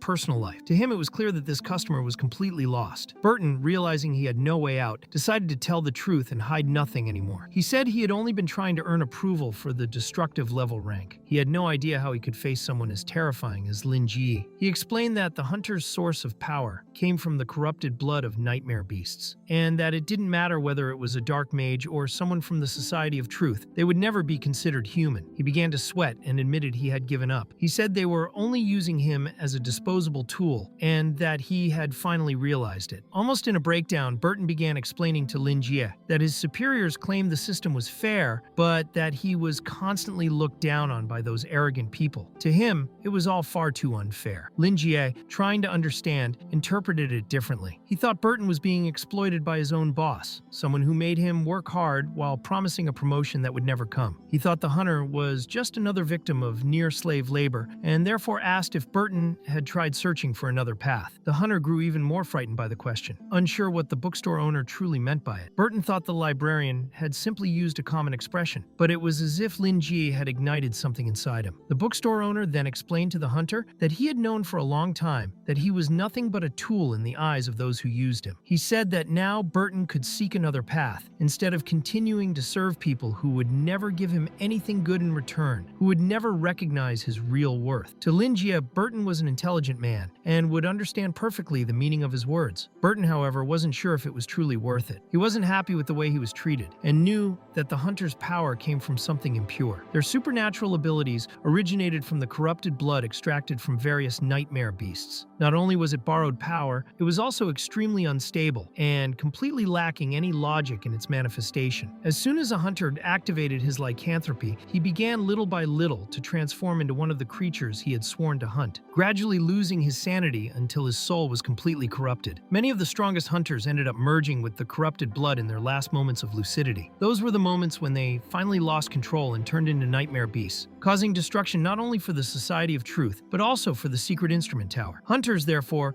were not just useful allies in certain situations, but constant risks, capable of becoming enemies at any moment. That was why no one truly cared about them. Even before completing his evaluation in the Society of Truth, Burton had to undergo sanity and control tests. He didn't blame the institution for this, as he knew the risk was inherent to the very nature of hunters. Even so, he still felt proud to be one. Hunters use their mortal bodies to pull nightmare beasts out from within themselves, shaping them through corrupted blood and turning their souls into genuine weapons. Every night they went out searching for dream fragments, facing long and violent battles. They had neither the noble spirit of knights, nor the lineage of mages, nor the wisdom of scholars, but the souls of hunters had never been inferior to those of other mutants. For more than 30 years, Burton lived as a hunter. That might not mean much compared to the longevity of other mutants, but for someone of his class, he was already old and on the verge of collapse. The corrupted blood he carried came from the Pale Man, and the concentration within his body had exceeded its limit long ago. Every time he activated that blood's power, his sanity neared the abyss and his strength weakened. He knew his body wouldn't endure much longer. He took pills to maintain control, and as long as he preserved his lucidity, he could keep fighting. But the medicine had begun to fail. Knowing he needed a solution to maintain his sanity, he accepted the mission to hunt Frank Wilde, a task no one else wanted. He planned to use that accomplishment to earn approval as a destructive level hunter. However, at that moment inside the bookstore, he realized he had been deceived and used as nothing more than a disposable tool. Now, with no faith left in the Society of Truth and lacking direction, Burton confessed to the librarian that he believed he no longer had any choice. In the end, the Society of Truth monopolized everything, and if he wanted to have a place in the world, he needed to believe in it. Lin Jie understood that this was a monopoly, and if one didn't have enough determination, or if the organization was too corrupt, it simply wasn't worth it. But since his client wasn't considering other options, he believed there was something in in Burton's mind, holding him back, and decided to offer encouraging suggestions to help the old man overcome that barrier. He wanted to know whether Burton truly thought it was impossible to abandon them and wished for his client to reflect on his current situation, on what could happen in the future, and on how others in the same position were living. Linjie didn't want to be alarmist or incite anything, but he believed Burton needed to choose what he truly desired. The old man even felt desperate for a moment before he broke into a smile and understood perfectly what the librarian meant. He interpreted Linjie's words as saying he should find his own path and that people use their own strength to shape their futures. Now he understood better and realized that hunters could prove their worth on their own, so they no longer needed the Society of Truth. He thought the bookstore owner's words were genuinely inspiring because they opened his eyes and left him reinvigorated. Linjie didn't imagine the old man would become so determined and thought Burton was ready to take a gamble and start a new business. So he offered another set of supportive words, explaining that sometimes a simple commitment wouldn't bring the desired position and might even lead to being exploited further. But Linjie made it clear that the hunter wasn't alone. There were still partners who could join him, and new experiences were possible. Everything depended solely on his own choice. He just needed to think about it carefully so he wouldn't regret it later. If he had already reflected on it, Linjie had someone in mind to recommend. He explained that he had a client named Ji Jishu who might be able to help him and said he would introduce the two at another time. Burton recognized the name, and Linjie smiled for a moment. Then the old man asked if that was what Linjie wanted him to do, if it was all part of some greater plan. The librarian answered that yes, that was exactly it. Burton began to believe that Linjie had planned everything long ago, but he wanted to understand how someone could foresee so much, as if he were some kind of god. And while Burton imagined Linjie as a superpowered being, the librarian himself was simply pleased that his conversational skills were working. Although the client didn't like to admit his problems, Linjie had no difficulty formulating questions to guide his thoughts. Now that Burton had finally confessed everything, all that remained was to ease his worries. Linjie felt that starting a new business would be good for the old man. After all, many people couldn't endure working around 12 hours a day, 7 days a week, slowly wasting away. And that alone was terrible, but the stress was even worse. Being oppressed by a boss who saw you only as a tool was unbearable. So, for the sake of Burton's physical and mental health, he should look for his own path. But going from slave to entrepreneur wasn't simple. It required not just determination, but also a plan and capital. To ensure that such a rare client would last a bit longer, Linjie decided to offer a new guarantee and believed Ji Jishu could help Burton by ensuring he wouldn't end up unemployed. The librarian truly wanted to fight fire with fire, and at least in Noken,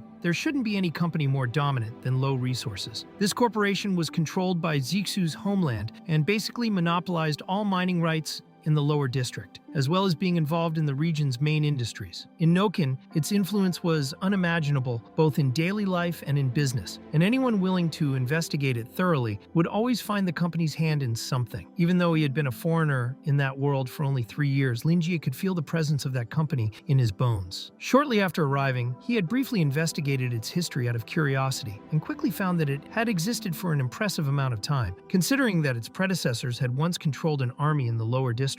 Its history was far more intricate, and many of its parts could no longer be verified. Regardless, the reason it was so dominant was directly tied to how Noken was organized. The city was divided between the upper and lower districts. The lower district was completely separated from the ground, built artificially with steel supports, and when seen from above, it looked like a giant sphere. Noken was as large as Chinese provinces, and the streets near the central district had proper names, while the rest followed letter and number identifiers. The upper district's structure was entirely artificial and had no natural resources, because all real resources were in the lower district, also called the underground or transition zone. Only the Society of Truth had access to those streets, and at that moment, they were under strict lockdown. The reason for the isolation was the contact that lower district citizens had with the border of Azir and the mist of the Great Walls. They were either patients or descendants of people infected with a strange disease and had therefore been forced to live in quarantine for millions of years. Their ecosystem had become completely different from the upper district. The scene showed the people of the lower district, whose appearance differed from humans, and a grandmother taking her granddaughter Red to the food rationing point. The grandmother gave part of her own meal to the girl while Red looked toward the sky, wondering what the world above was like and whether that was where her great-great-grandparents had lived. She wondered if people up there also worked the entire day just to eat, like they did below. The grandmother believed that one day Red would see it all with her own eyes and told her that when that day came, Red would be the one to tell her story to the world. Because the the grandma would be too old by then. The scene then shifted to Lin Jie, observing the plague church that had originated in the lower district and was still the main belief of its people. In any case, the two districts were completely separated for various reasons, and much of that was due to the organizations that specialized in traveling between them to gather resources for the upper district. This competition led to the rise of the massive Low Resources Company, which now held exclusive authority to distribute passes to the lower district, and Lin Jie thought that was utterly absurd. If someone that wealthy were to walk into his humble bookstore and buy the distribution rights to his books, it would be extraordinary, but he knew he couldn't dream like that and needed to run his business properly. Lin Jie remembered that at the time, he would never have imagined that the only daughter of the head of Low Resources would become a regular customer, but he also believed everything had happened thanks to his conversational talents. His silver tongue had carried him that far. He believed Ji Shu could easily find a job for Burton, so he informed the hunter that she could probably help him. A few days earlier, she had gone through some difficulties, and he helped her resolve everything with a bit of guidance. Now it was almost time for her to return the book she had borrowed, and Burton was surprised to learn this. Everything was beginning to make sense to him, and he was amazed at how much Noken had changed. In the end, the original reason for the cooperation between the White Wolf hunters and the Black Mages of the Scarlet Cult was that Helix had lost the battle against Ji Shu. He had been forced to sacrifice his second-in-command, Casper, and flee alone. Helix was defeated because his former prey had suddenly become the most powerful one. Now Burton understood that Ji Shu had received help from the bookstore owner, and because of that, he was willing to trust. It wasn't just empty talk. Burton began to think Lin Jie had provoked a conflict between the hunters and the Society of Truth to bring it to its knees. He thought the bookstore owner was toying with others and inciting clashes like a demon that disturbs men's sleep, and even so, his words continued echoing in Burton's heart. He found those words dangerously captivating, and now believed that the path Lin Jie wanted to offer was to unite scattered, factionless hunters and organize them into something capable of rivaling the Society of Truth and the Tower of the Secret Instrument. Burton was beginning to believe that Lin Jie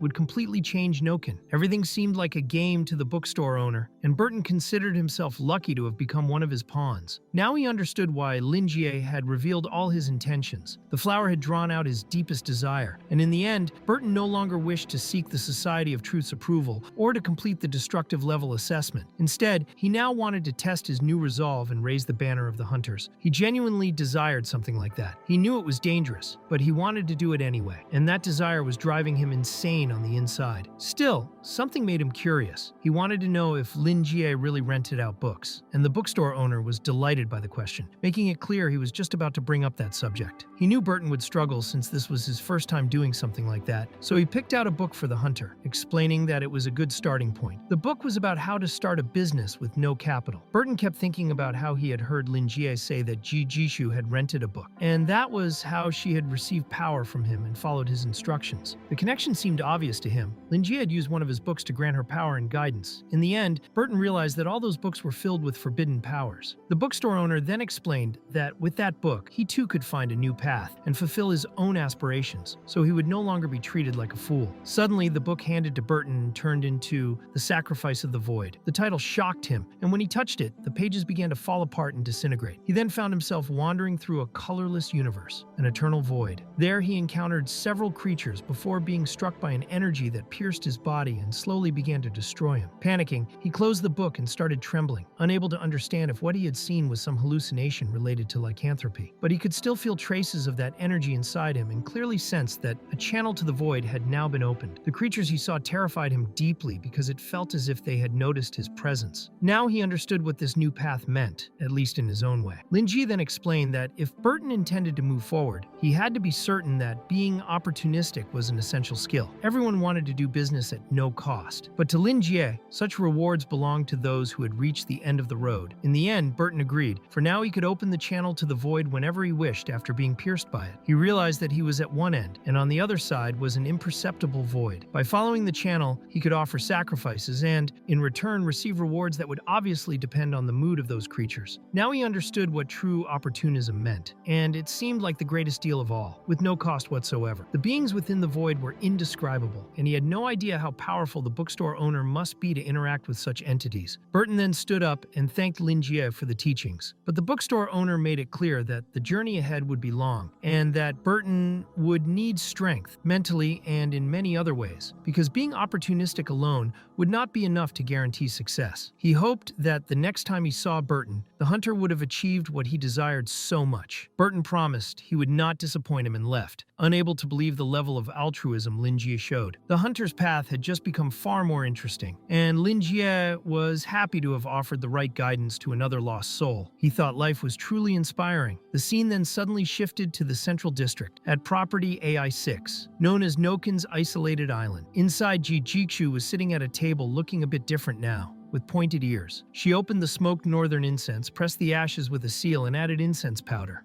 Her eyes widened as she removed the seal's mold and lit the incense, beginning to enjoy it calmly. Then she put on a pair of glasses. For the elf, the preparations were complete, and she could finally relax and read a book. The book she held had an intense aura, and when she opened it, a black liquid-like substance began gathering behind her in large quantities. The scene then cut to the outside of the property, where two guards were keeping watch. Suddenly, a car arrived, and one of them walked over to it with an umbrella. A man stepped out of the vehicle, and several others positioned themselves around him, bowing formally. Meanwhile, the elf huffed in disbelief at the overwhelming energy she sensed. She would never have imagined days earlier that she could withstand such pressure. To her, it was proof that she had grown much stronger. As she grew stronger, she also began to control her own body better. She could now command the expansion and contraction of each hair follicle with precision, and knew she should never expand her body beyond certain limits, or she would self-destruct. Most importantly, she had almost fully subdued the dream beast dwelling inside her. She was on the verge of becoming a destructive level mage if she succeeded, and she knew that none of this would have been possible without Lin Jie. The favor he had granted her far surpassed merely controlling the contaminated blood that had once been a burden. She believed that blood and beast were just different terms for spirit and flesh, the foundations of life. Ether was formed when these two forces flowed in harmony. Controlling her own blood was only the first step. The true method to achieve strength was to learn how to use the blood and convert the dream beast into her own power. She knew she needed to reach a new level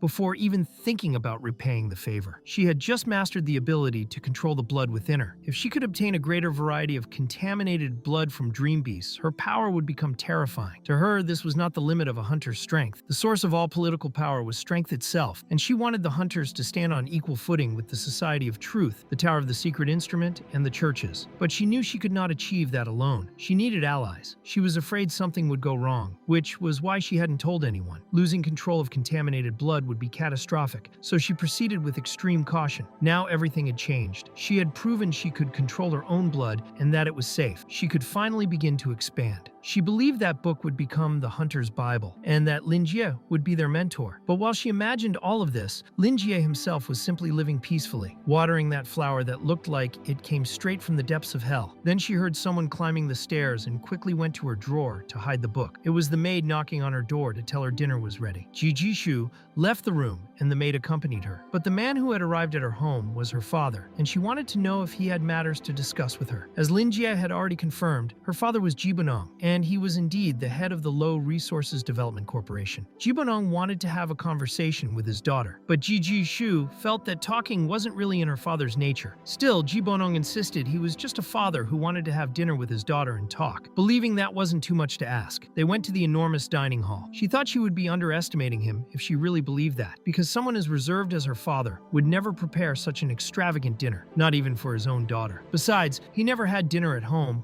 much less sent someone to inform her of the mealtime. He would only do something like this if he had something important to discuss. Pulling out his chair to sit, Jibunong asked if it had been that obvious, and his daughter confirmed it, adding that it was late already, and he likely had no patience for a long conversation. In the end, as he looked at his grown daughter, he remembered her as a little girl and commented that she had really grown. Jijishu was surprised that he truly wanted to talk. Jibunong admitted, somewhat embarrassed, that he still saw her as a small child, and her maturity had caught him off guard. Now that she was an adult, he recognized she had things she could decide on her own. But as her father, he felt it would be negligent not to offer at least some advice. In the end, she simply wanted him to say whatever he thought needed to be said. Jibanong had never asked directly what she did, because both the White Wolves and the Hunters Association were mere pawns to be used. He had assigned Kay and Max to her because he thought that would be enough, but now he realized the situation was different. If she truly got involved, she would be representing his company before everyone, and she understood that perfectly. Then her father dropped the knife to the floor, stood up indignantly, slammed the table, and demanded to know if she truly understood, because if she did, she wouldn't act so recklessly. Jijishu replied that she did understand, and that was precisely why she had agreed to talk. She believed he had read her plans in her diary, and that was why he wanted to talk to her. She revealed that she had written everything on purpose. Her father was shocked and asked if she had done that deliberately, meaning the agents he placed with her would discover it and force him to bring her back. Jijishu explained that she knew her father's plan by heart and would never be foolish enough to write something for others to read. If that were the case, she wouldn't even keep a diary. Jibonong paused for a moment and saw that his daughter had truly matured. He began reflecting on how he still saw her as a child. Jijishu thought it would have been difficult to deceive her father if he didn't see her that way. Jibonong acknowledged that if this was the case, she must be confident she could convince him. He asked what her bargaining chip was. She had already figured out he had sent someone to search her room for it. Jibonong widened his eyes, wanting to know how she knew, and Jijishu made it clear that they would never find the answer they were looking for. Suddenly, several tentacles began wrapping around her body. She believed everything in that mansion was under her father's iron will, and then explained that her plans, if that was what her father truly wanted to know, were all devised by her lord. She was nothing more than one of his pawns. As for what she intended to use for bargaining, she presented the book she had received from the bookstore owner. In Noken, everyone had heard the name Ji Bonong. As the person with the highest authority and lower resources, Ji Bonong had maintained contact with countless organizations and their upper echelons over the years. The Society of Truth, the Secret Instrument Tower, hunters, mages, churches, ordinary citizens, you name it. He had met them all and knew exactly how to deal with each one. It was rare for him to encounter a situation that made him lose control. Under his leadership, Low Resources not only monopolized all mining rights in the lower district, but also maintained strong ties with the secret world of mutants. In the end, Jibanong was actively involved in all of it. Among the many employees hired by the corporation, there was a large number of mutants. Someone once described Jibanong by saying that when he stared at someone with his chrome yellow eyes, it felt as if he could see straight through to the deepest thoughts of their mind. The scene shifts to one of his subordinates, a long-haired man with a black band over his eyes named Max, who informs Jibanong that the young woman had arrived. Thus, Jijishu's father enters and finds his daughter training intensely, lifting weights with her arms, completely drenched in sweat. Jibanong watches quietly for a moment. Soon, a subordinate named Kay, who had been overseeing the training, approaches Jijishu and praises her, saying she's doing well but should take a break. She hands the girl a towel, which Jijishu gratefully accepts and uses. Seeing the opportunity, her father starts a conversation. Jijishu is surprised to see him there. He asks how she's doing, and she replies that she's the same as always, exactly as he wanted, keeping up with her physical training. Jibanong says that's excellent and asks Max to bring the pouch. Max obeys immediately, surprising Jijishu because inside there was a syringe containing contaminated blood. She hadn't expected that and asks if that moment was really the right time. Jibanong confirms that yes, that was the most appropriate moment. Jijishu begins trembling as he tells her that from then on, she would become a mutant. Regarding the situation and the responsibility that came with this new power, he wants to know if she's prepared. Jijishu firmly confirms that she is, and her father finds that excellent. He explains that, due to their genetics, most Northerners were ordinary people, and that to become mutants, they needed to rely on contaminated blood and become hunters. This shortcut, however, carried risks, as it could trigger unpredictable reactions. As the director of Low Resources, Jibanong couldn't take the 10% risk of corruption. One mistake could destroy the entire company. Jijishu expresses concern, but her father explains that he personally sought out that specific blood, and that its quality was extremely high, minimizing the risks of corruption and lycanthropy. He believes that at most, the effects would manifest on the extremities, like ears, without significantly changing her appearance. He then reveals that he had prepared a personal gift for her. He gives his daughter a highly pure philosopher's stone engraved with a resurrection mark by a white mage of indescribable power. The stone was known as the Tear of Flames and had been sealed to prevent rejection by the mutant world. In Jibonong's view, his daughter was destined to thrive on that path. Jijishu understands her father's intentions and assures him he doesn't need to worry, promising she wouldn't disappoint him. With that, Jibonong orders Kay and Max to accompany his daughter from then on. But before that, he still had important information to to convey directly to Max. In the end, Jibonong leaves with his heart anxious about his daughter's progress, while Ji Jishu sighs in relief. She is happy to finally become a mutant and tells Kei that she had begged her father for a long time for this day to come. He always said it wasn't time yet, but now he had finally agreed. She felt that good nervousness that comes before a major change. Kei still wanted to protect her at all costs, but Jiksu made it clear that it wasn't about that. She understood the weight of her father's name, knew he was respected among mutants, and deep down, he was still a businessman. If enough profit was involved, he wouldn't hesitate to take risks. And this time, the bet was on her. He had chosen his own daughter to enter the world of mutants and take control of the company beside him, because only then could the mega company that others admired grow even further and become something formidable, even to mutants. In the end, he fulfilled her wish, which was also his own wish. He wanted her to meet those expectations, and now she was facing the trial he had prepared. Kei understood it was indeed a test,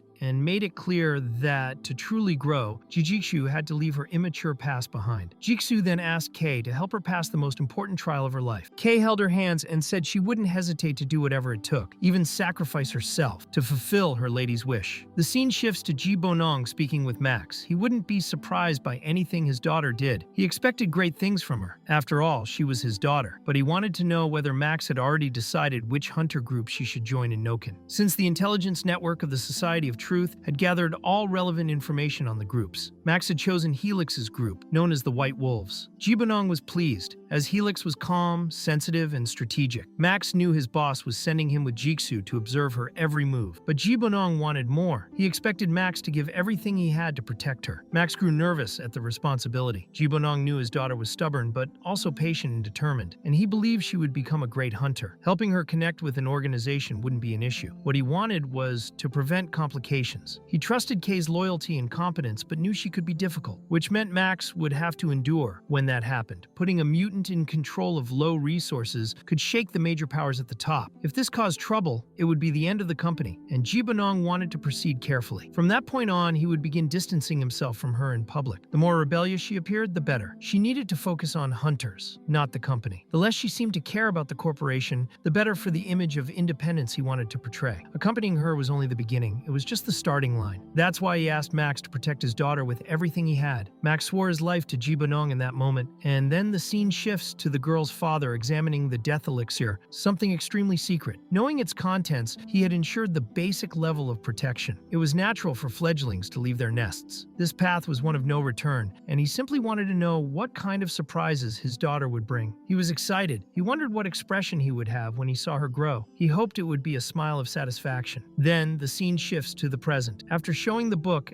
as a bargaining chip, her father realized he had been careless and never imagined he would lose twice in a row to his own daughter. In the end, she could now predict his actions and thoughts. Now he understood the feeling. One day she had been learning etiquette, and now she was a confident hunter capable of deceiving her own father. He noticed that with that bargaining chip, she had changed a lot. But it wasn't just what she did to persuade him. The important part wasn't the book itself, but its origin. The plan brought a storm with it and was extremely risky. For the company, the decision involved many variables. He needed to act cautiously and didn't want her involved, but Jijishu wanted to know what low resources would gain from it, or what the person behind him could profit through the company. In the end, she realized her father knew about her connection to the bookstore owner. She knew that when profit was involved, a businessman would do anything, and she believed her father wouldn't make an exception. He considered that this might be true for an ordinary businessman, but he was different. His daughter believed she wouldn't have become so strong without injecting more contaminated blood, and acknowledged that she only evolved so quickly because of the book. That book wasn't something he could simply buy whenever he wanted. She wanted to know what he thought, whether obtaining the distribution rights to that book would be good or bad for the company. But her father had analyzed the Secret Instrument Tower's reports and believed that that Class 1 entity was still a complete mystery. He couldn't attempt contact without very careful consideration. His daughter then clarified that in her recent visits, she noticed Lin Jie had his own way of acting. He followed the logic a true bookstore owner should have. If someone was on the same wavelength as him, he was cordial. But she admitted she wasn't good at that. In the end, she didn't have the authority to represent the company and negotiate with the bookstore owner. So if her father was considering it, she thought it was a good idea. It would be better for him to speak with Lin Jie personally, but there still remained the question of whether he would accept or reject that proposal. Suddenly, the scene shifts to the group gathered with Helix. They felt they couldn't go on like that. The situation was growing more desperate by the moment. They no longer wanted to fight against the Secret Instrument Tower. They were exhausted. In the end, the Scarlet Cult had been destroyed, and it would be a huge problem if they couldn't continue incubating the magic magic mirror egg. But when all the subordinates began talking at once, Helix demanded silence and explained that the main objective was precisely to hatch the magic egg. All they had to do was hatch it, and they would win. Helix didn't want anyone doubting that. In 3 days, the Truth Society would send a shipment of sky silver stones to 78th Street. They had to retrieve those stones, and everyone understood what needed to be done. Preparations began immediately. However, Helix privately believed that the amount of sky silver stones wouldn't be enough to hatch the magic mirror egg. But saying that in front of everyone would mean the end of the White Wolves. There was nothing he could do until an entity suddenly appeared before him, claiming it could solve the problem. Despair washed over Helix, who demanded to know what that presence was. Frank Wilde appeared out of nowhere, leaving Helix completely stunned. To old Frank, the magic mirror egg was like a torch, and life was the most precious fuel. The scene then shifts to the headquarters of the Secret Instrument Tower. In the conference room sat the retired Radiant Knight Joseph, who was now the head of intelligence. He sipped iced tea as he spoke with a man who wanted to hear more about the bookstore owner. Before discussing Lin Jie, Joseph wanted to know what the man thought about the term indescribable. He wanted to know whether the man imagined the ancient dragon of the prehistoric era, or perhaps the giant of the first era, or even the elf king of the second era. There were also the 4 primordial witches who embodied absolute power. Joseph didn't deny the strength of those beings, but Lin Jie gave off a completely different impression. It wasn't just power, there was something grander about him. He used the metaphor of moths, which possess phototaxis. They follow their instincts and fly toward flames, but usually, not all of them throw themselves into the fire, because they still retain the most basic instinct for survival. Joseph saw it differently. If a moth could behold the sun, he was certain it would abandon every thought and follow that instinct to the end. Even if its body turned to ashes, it would willingly offer itself to the sacred fire. And to an ordinary person, that was exactly what the bookstore owner represented. In the end, Lin Jie wanted Joseph to let him personally handle the matter of Candela. But Joseph wanted to know if the man thought he would refuse. The truth was that he was terrified. No one knew that sword better than Joseph. Candela was an immeasurable weapon, capable of frightening even indescribable beings. No matter how strong someone was, they could never withstand the degradation of mind and soul. It always led to ruin. The Secret Instrument Tower had always chosen the brightest Radiant Knight as Candela's master to temporarily suppress the curse and allow the sword to be used. But the Radiant Knights died one after another, and the tower began to lose hope that Candela's curse would ever be resolved. The crucial point was that Joseph had realized the book Lin Jie had lent him had the power to suppress the sword, and so he began to believe the bookstore owner was the best person to keep it. He believed Lin Jie did not want the sword out of a desire for power, but because he could see how much pain it caused, and now wanted to save him. In the end, Joseph felt it might be best to entrust Candela to his hands. But just as he was leaving, the man called out and asked him to wait a moment. He was visibly shaken and wanted to know whether Joseph had considered the consequences if Candela were used for evil. But Joseph truly didn't know what to say, for he had never thought of such a possibility. Protecting the tower's reputation was something he left to the counselors. He only believed in the justice he carried in his own heart. The scene then shifts to a screen replaying that entire conversation. The system ended the playback, and the woman present explained that this was the recorded interview with Knight Joseph when he had suggested transferring the sword. There sat the elders of the Secret Instrument Tower Council. This was the external connection center and internal office, where the elders discussed what could be done. Then the scene shifts again to Joseph walking through the hallways, as Claude reports that the recent movements of the White Wolves indicated those hunters knew Nokin's structure hundreds of times better than the Black Tower itself. They were moving like rats through the streets. Whenever they initiated a pursuit, the White Wolves vanished without a trace. They could only search street by street, but that was extremely inefficient. Now the Black Tower was working on a new plan. They would cross-reference the most frequent locations to deduce the unofficial secret pathways. Claude explained that the White Wolves' area of operation had been drastically reduced, and Joseph knew that the city was very old. The real maps existed only in the minds of the older residents who had lived there for decades. Getting a complete map was practically impossible, and no one like that existed within the White Wolves. Joseph already knew they were receiving outside help. Claude continued, saying they had destroyed 3 hideouts in recent days and captured 20 hunters. They were being interrogated,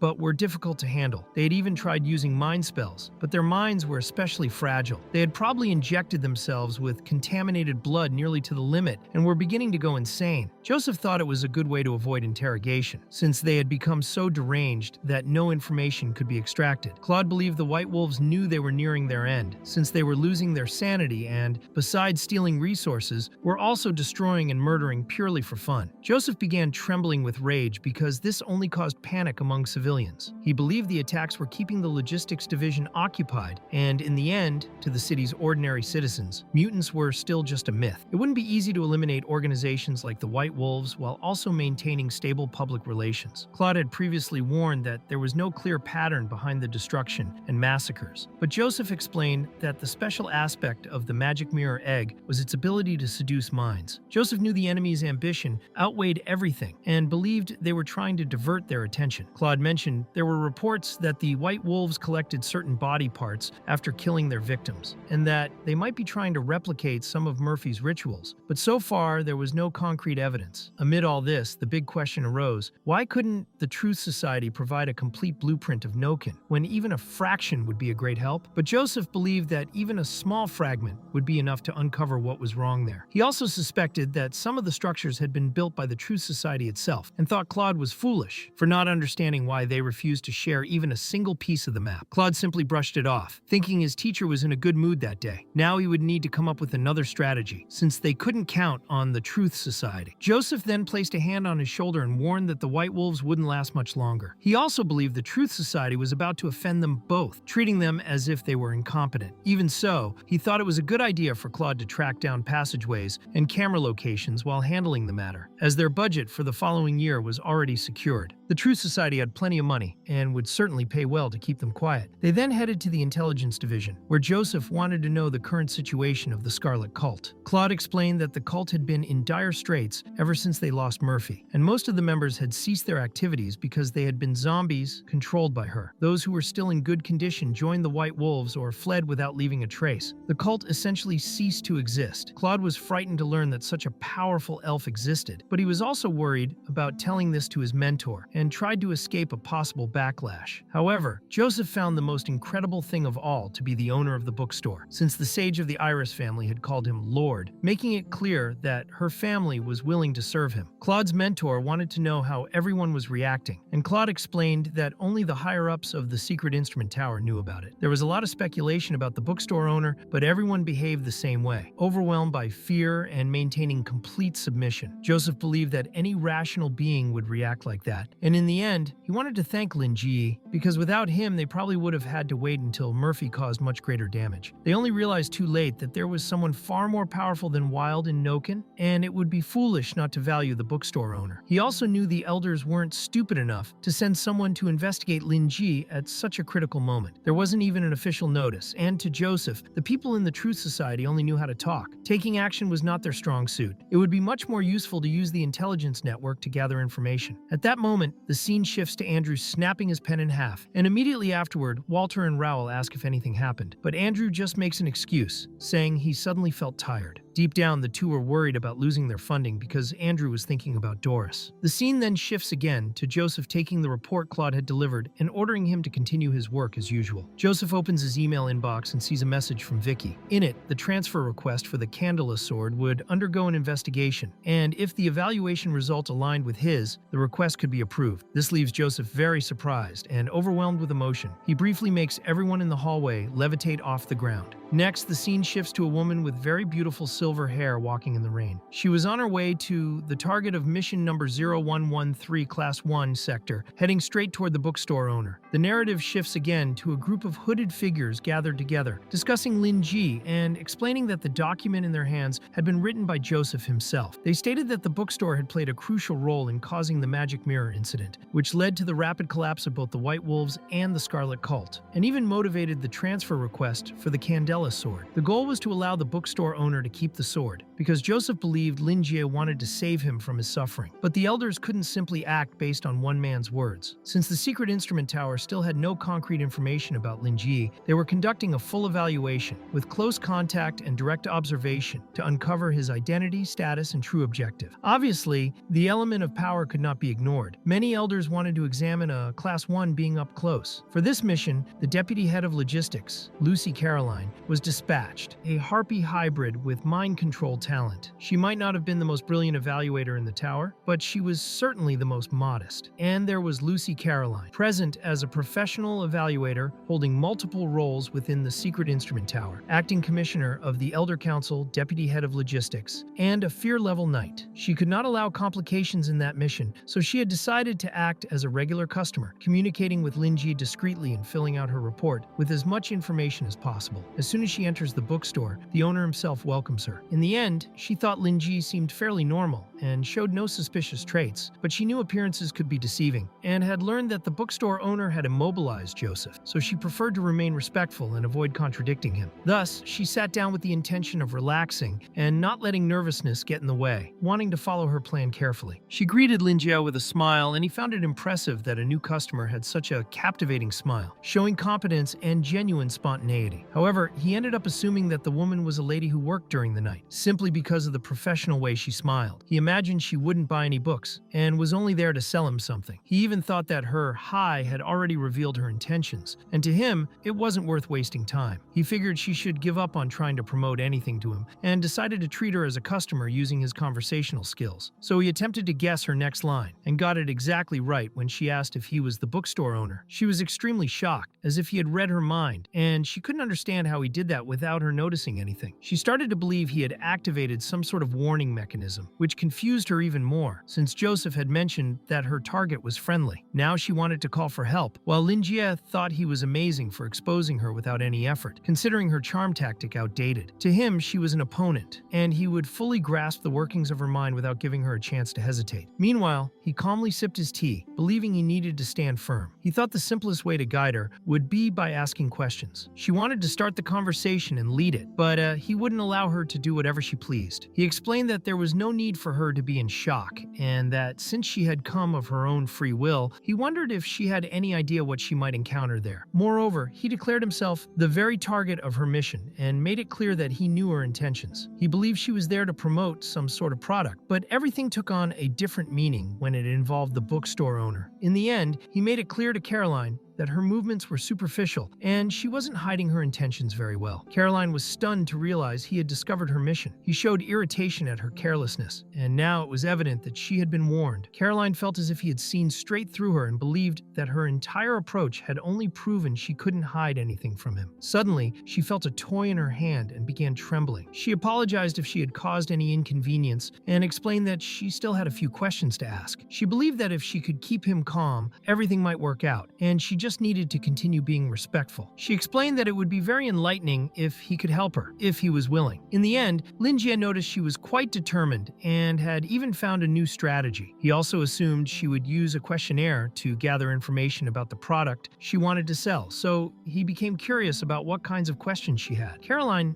felt a bit more at ease, thinking he had a good temperament, and asked why he had opened a business in that place. This kind of question caught Linjie off guard because until then he had assumed she was just a saleswoman, but now she seemed more like a researcher. It would be difficult to answer honestly since he couldn't reveal that he had been reincarnated and sold books just to support himself, so he preferred to say he had been guided there by his own interest and destiny. Caroline wrote everything down in her notebook and asked what he thought about the event that had occurred in the region. Linjie wasn't sure if she was referring to the gas plant explosion, but he commented that he considered it a tragedy. Still, he believed that some people truly deserve to die because life is far too precious to be handled negligently. He had seen on the news that the factory had poor supervision, and all the accumulated negligence over the years had led to the tragedy. Caroline understood and thanked him for the answer. Her last question was about how he felt about what he was doing currently. That question bothered Linjie a bit because it didn't seem to connect very well with the previous ones, until he finally understood where she was going with it. When she asked why he had opened a business in that location, she actually wanted to know the land value. When she asked about the explosion, she wanted to understand how it had affected the region. And now, by asking about the present, she wanted to gauge the overall state of local businesses. Realizing this, Linjie concluded that Caroline worked for some company interested in evaluating the value of that property through a disguised survey. The idea would be to rebuild something on those ruins, but since there were other companies competing, everything had to be done discreetly.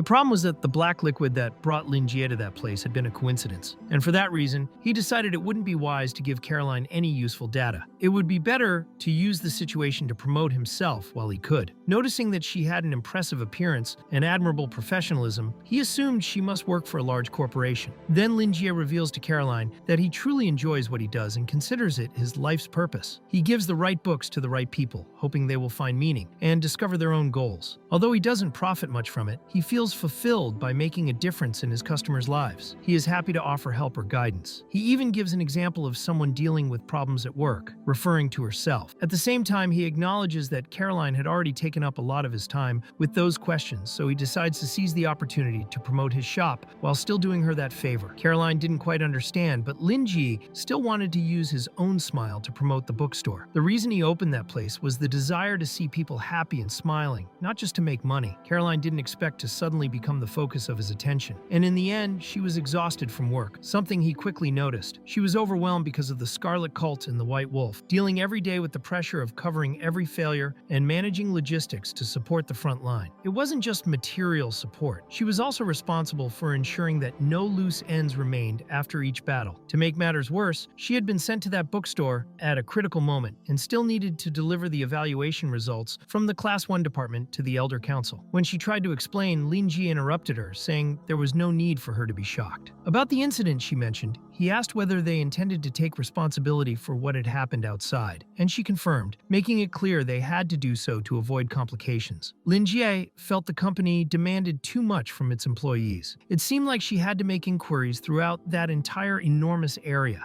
and good results would only be possible by personally visiting every location. Feeling sorry for her, he offered the bookstore as a place where she could rest and read some books. The scene then shifts to the past, showing Caroline as a child. Since she was little, she perceived the world differently. To her eyes, everything was black and white, and only later did she understand that it was connected to her mental authority talent, a skill that made her sensitive to good and evil. Because of this, she became isolated and treated with suspicion. People saw only negativity in her power and began to distance themselves. The family head, however, believed she had great potential and could be useful to the secret instrument tower. She had harpy blood, and she grew up hearing that when eagle chicks leave the nest, the weaker ones die in the fall, and that this was true justice. The family head believed this and pushed Caroline out of the house, ordering her to pack her things because someone would pick her up later. He made it clear she should stay away from him from that moment on. After that, Caroline joined the secret instrument tower. The family head himself arranged her transfer so she could work in logistics. She used her talent to complete many dangerous missions and earned a good reputation within the tower. Even so, no one ever comforted her or showed envy of her achievements, because everyone kept their distance due to her gift. That was when she realized that what truly mattered to the tower wasn't her. It was her talent. She came to believe that no one cared about her existence. She felt she didn't deserve any of it. But even so, she sometimes wondered what the meaning of living in that world was. She clearly remembered the moment she was assigned the mission to extract information from the bookstore owner. She knew that kind of action was unnecessary, yet they still sent her, showing once again that they only valued her talent. It was just another exhausting and dangerous task, and in the end, Caroline had grown used to being treated that way. She began convincing herself she deserved all of it, and that everything would be fine as long as she completed her job. Before contacting Lin Jie, she prepared everything carefully and gathered every report she could to have a reference for the situation. She used much of the document written by Joseph along with some superficial opinions from various secret instrument tower departments. Through this, she concluded that Lin Jie behaved like an ordinary bookstore owner. The establishment lent, sold, and even bought books from customers. As long as there was no skepticism, disrespect, or ill intentions, Lin Jie would not act aggressively, which was why Joseph had only been incapacitated. Joseph had described Lin Jie as someone close to omniscience and omnipotence. There was also the fact that all the books in the bookstore were written in a taboo language and possessed extraordinary powers. These books were carefully selected by the owner and could solve the customer's immediate problems without fail. The fee charge wasn't high compared to the value of the books, and Joseph emphasized that individuals remained in full control during the process, since all he asked was that they sit and read. It was at that moment that Caroline realized she was in exactly that situation and fell into shock. There was no clear information about the books, and that was the main goal of her investigation. She needed to record the power of at least one book so the Elder Council could make a decision based on it. She felt afraid and excited at the same time. It was as if she had stepped into an unreal world and her soul was being distracted by a superior, mysterious being. Then she wondered if she herself herself could take a look at the books. Only afterward did she realize what she had done and panicked, thinking the time had come for him to choose a book for her, and she feared she might have offended him by trying to choose one herself. But in reality, Linjie was happy to have turned her into a customer with just a few words. He found it amazing to do that, and saw in her eyes that she truly enjoyed reading. He also understood her desire to choose a book on her own, since that was an exciting part of the experience. It was a legitimate bookstore, and he had never forced anyone to buy anything. He also considered the fact that she had been working in the rain and in a complicated situation, so all he wanted was for her to rest and relax. Suddenly, a dark wave began to engulf several books, and he told her she could search for whatever she wanted and would have all the time she needed for her analysis. He believed this was the best way to win over that customer. Meanwhile, Caroline remained desperate, convinced that he clearly knew she was there to analyze him, yet she still found him friendly. Now she understood why Joseph wanted to transfer Candela to Linjie. She already had a basic conclusion in mind for the evaluation report. She would choose a book and complete the final part of the mission. Then Linjie mentioned that there wasn't much room in the display area, but she could get a better look at the books in the stockroom in the back if she had the time. She began trembling with fear, and he told her that if she wanted to take a look, she could go ahead. She quickly panicked, for there was a place in that bookstore that was incredibly frightening and no one had mentioned it. She started to believe no one had ever set foot there before and wanted to know why she was the first to see it, but decided to just follow the path and thanked him for the opportunity. The place had immense shelves, and he called it the stockroom, but it was impossible to imagine a bookstore larger than that anywhere in Azir. That space was nothing like the outside of the bookstore and was likely supported by some kind of large-scale spatial distortion magic. Now she began to wonder whether that bookstore contained all the books and all the wisdom in the world. She realized that every book there contained taboo knowledge, but chose not to think too much and simply decided to pick whatever seemed least dangerous. She started reading the titles, and just reading a few of them made her heart race, as if her willpower were being drained. So she concluded it would be better to let him recommend an appropriate book, until her eyes fell upon a volume called Contemplation of the Soul, which she believed might be related to investigation, since part of her job was to identify and assess the danger level of certain objects. Believing it to be a safe choice, she decided to pick that book, but as soon as she touched it, she saw a massive red moon before her. She panicked, unable to speak, and several creatures appeared before her. Her glasses shattered and her eyes began to bleed. Strange visions invaded her mind as the blood flowed, and she saw a shadow in the shape of a bull that quickly wrapped around her as if binding her in some way. The sensation was as if her eye had been pierced, and suddenly she felt herself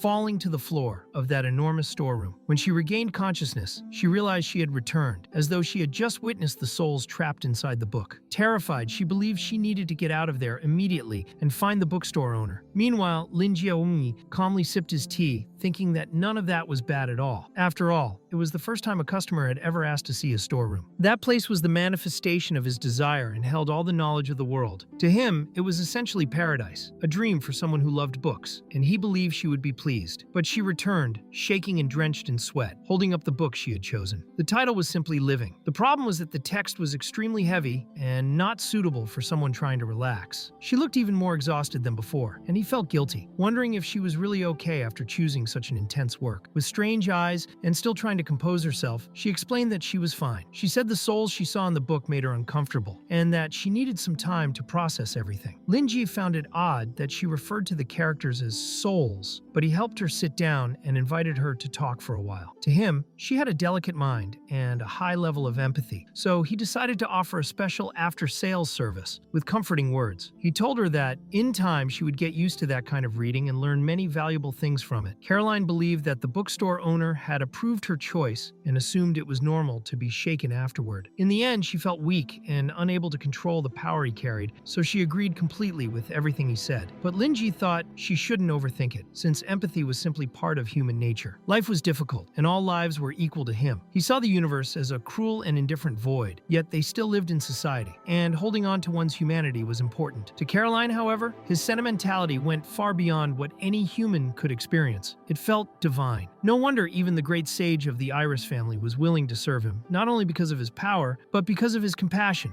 which made no distinctions. Indescribable beings of the past were usually selfish, but the bookstore owner resembled someone with unimaginable power, and she wanted to understand whether that was the reason behind everything he did. Naturally, her question left the librarian completely confused. He simply said that when he tried to understand the origin of his customers' problems, it felt like he was relieving their suffering, and he enjoyed that, but he also enjoyed saving his own wallet. Despite everything, he had always been friendly and considerate. He just didn't want her to see him as altruistic. She had a heart as well, and she could do the same. The way he expressed himself terrified her, as though he was speaking in coded messages. Perhaps he liked her ability and wanted her to help with his plan from inside the Tower of Secret Instruments to change the current situation in Noken. That must have been why he intimidated her earlier, after discovering her intentions, and then began treating her as a customer. He had even allowed her to see his space of infinite wisdom. To her, it was all part of a grand scheme, and now she had to make a choice, even if she had never had a real chance to resist. It was unpleasant how it triggered her worst memories, and she asked the librarian if he thought she was suited for that role. He believed the spiritual comfort she was experiencing was a good thing, but also felt she was still unconsciously denying her own thoughts, using others as the reference point for all her actions. He explained that it wasn't about being suited or not, it was about what she thought of herself. He wanted to know whether she had considered what was causing her doubts. He believed the cause was the nature of her work, since she came into contact with human suffering more frequently than most people did. Feeling pity was natural, and it was an admirable virtue, but compassion alone didn't truly help anyone. In her position, she needed to be strong and practical. That was why she was struggling now and doubting her own worth. In the end, Caroline realized he had completely seen through her. Her bloodline and talent might help her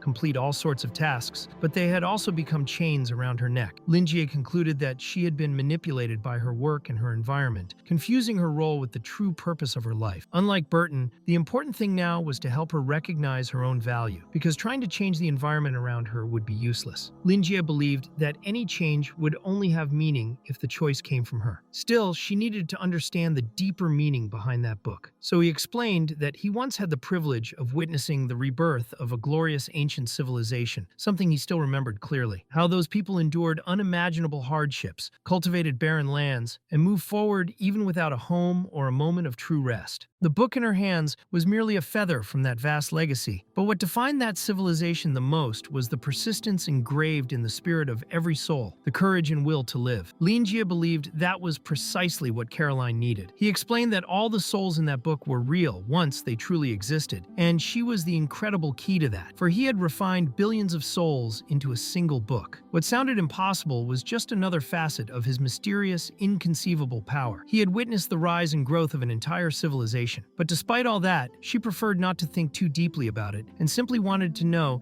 if he was trying to teach her something with that book and whether she had understood the message. He made it clear that if she managed to grasp the book's content, he would offer her what she still lacked. When a person hits rock bottom, it is the most essential things they cling to that allow them to overcome any trial life imposes. He believed she was mistaken about herself. The most vital thing wasn't the ability she possessed, but who she was. This revelation left Caroline deeply shaken. The suggestion he offered was simple but powerful. She needed to let go of everything beyond her own soul, live for her work, experience more of life, build her path step by step, and allow her mind to gradually find peace again. A peaceful mind meant she had shed all stubborn old habits and could finally confront her soul directly. Only then could she make peace with herself, acknowledge that she had done her best, and feel grateful to be alive, finally feeling worthy of pride. To Linjie, that was what living truly meant. Soon she began to cry, and he worried that he had pushed her too far. He asked if she was all right, since he had never intended to force her into anything. But Caroline's tears were tears of relief. She said she was fine, that the book was phenomenal, and thanked him deeply for his guidance. She said she would get used to it and asked him not to worry. Linjie felt satisfied that she had understood what she was experiencing, and he wanted to know if she knew what to do going forward. She declared with conviction that she would do her best to learn from the book and that from now on everything she was belonged to him. She said she would not disappoint him. Linjie had many thoughts rushing through his mind, but he chose not to pressure her and wanted her to reflect calmly. Before she left, he asked her to think about everything and assured her that her life was about to change completely. He hoped she would return soon. Then Caroline left the bookstore and immediately sent a message. She quickly activated the power in her eye and understood that this was the ability soul contemplation, which allowed her to observe others' souls and extract information from them with precision, using her own soul as the medium to contemplate theirs. Through it, she could obtain deeper and more detailed data, strengthening her own soul in the process. Before, she had only used her talent to mechanically automatically complete missions. But now Linjia expected something far greater. She felt humiliated to be the object of such expectations, yet honored to be chosen as his eyes. In the end, she had misunderstood everything, just like everyone else. She hated the sensation of having her eyes torn out by countless sticky hands and knew she never wanted to experience that again. When she was young, someone had told her that eagles were pushed off cliffs when they left the nest and that the weak ones died, but that was not true. No matter how strong or weak they were, as long as they lived, the moment they opened their wings, they would be reborn. The scene then shifted to Caroline presenting Joseph with everything she had gathered in her report. The Elder Council ended up admitting their mistake and approved his transfer request. Joseph thought it had been exhausting but worthwhile, since even those stubborn fossils had recognized the truth. It was time for the tower to face reality and cooperate with Linji to maintain peace in Noken, for that was the true path. Caroline believed Joseph should be the one to convince the others, as he was the purest among them. Joseph then requested the transfer documents, and with them in hand, he said he would prepare the reports for the Elder Council. Caroline left, but before she did, he asked how she felt after receiving the librarian's help. He wanted to know if she felt like a new person. In the end, Caroline made it clear that she had been given a new life, and that it was thanks to him. Joseph realized that his task was finally complete, and noticed Claude eavesdropping behind the wall. He called him out, leaving the young man extremely embarrassed. Claude tried to explain that the cultivation department had asked him to deliver an important document to Joseph, but his superior didn't believe that excuse, since if it were truly important, they would have called through the communicator. He asked Claude to admit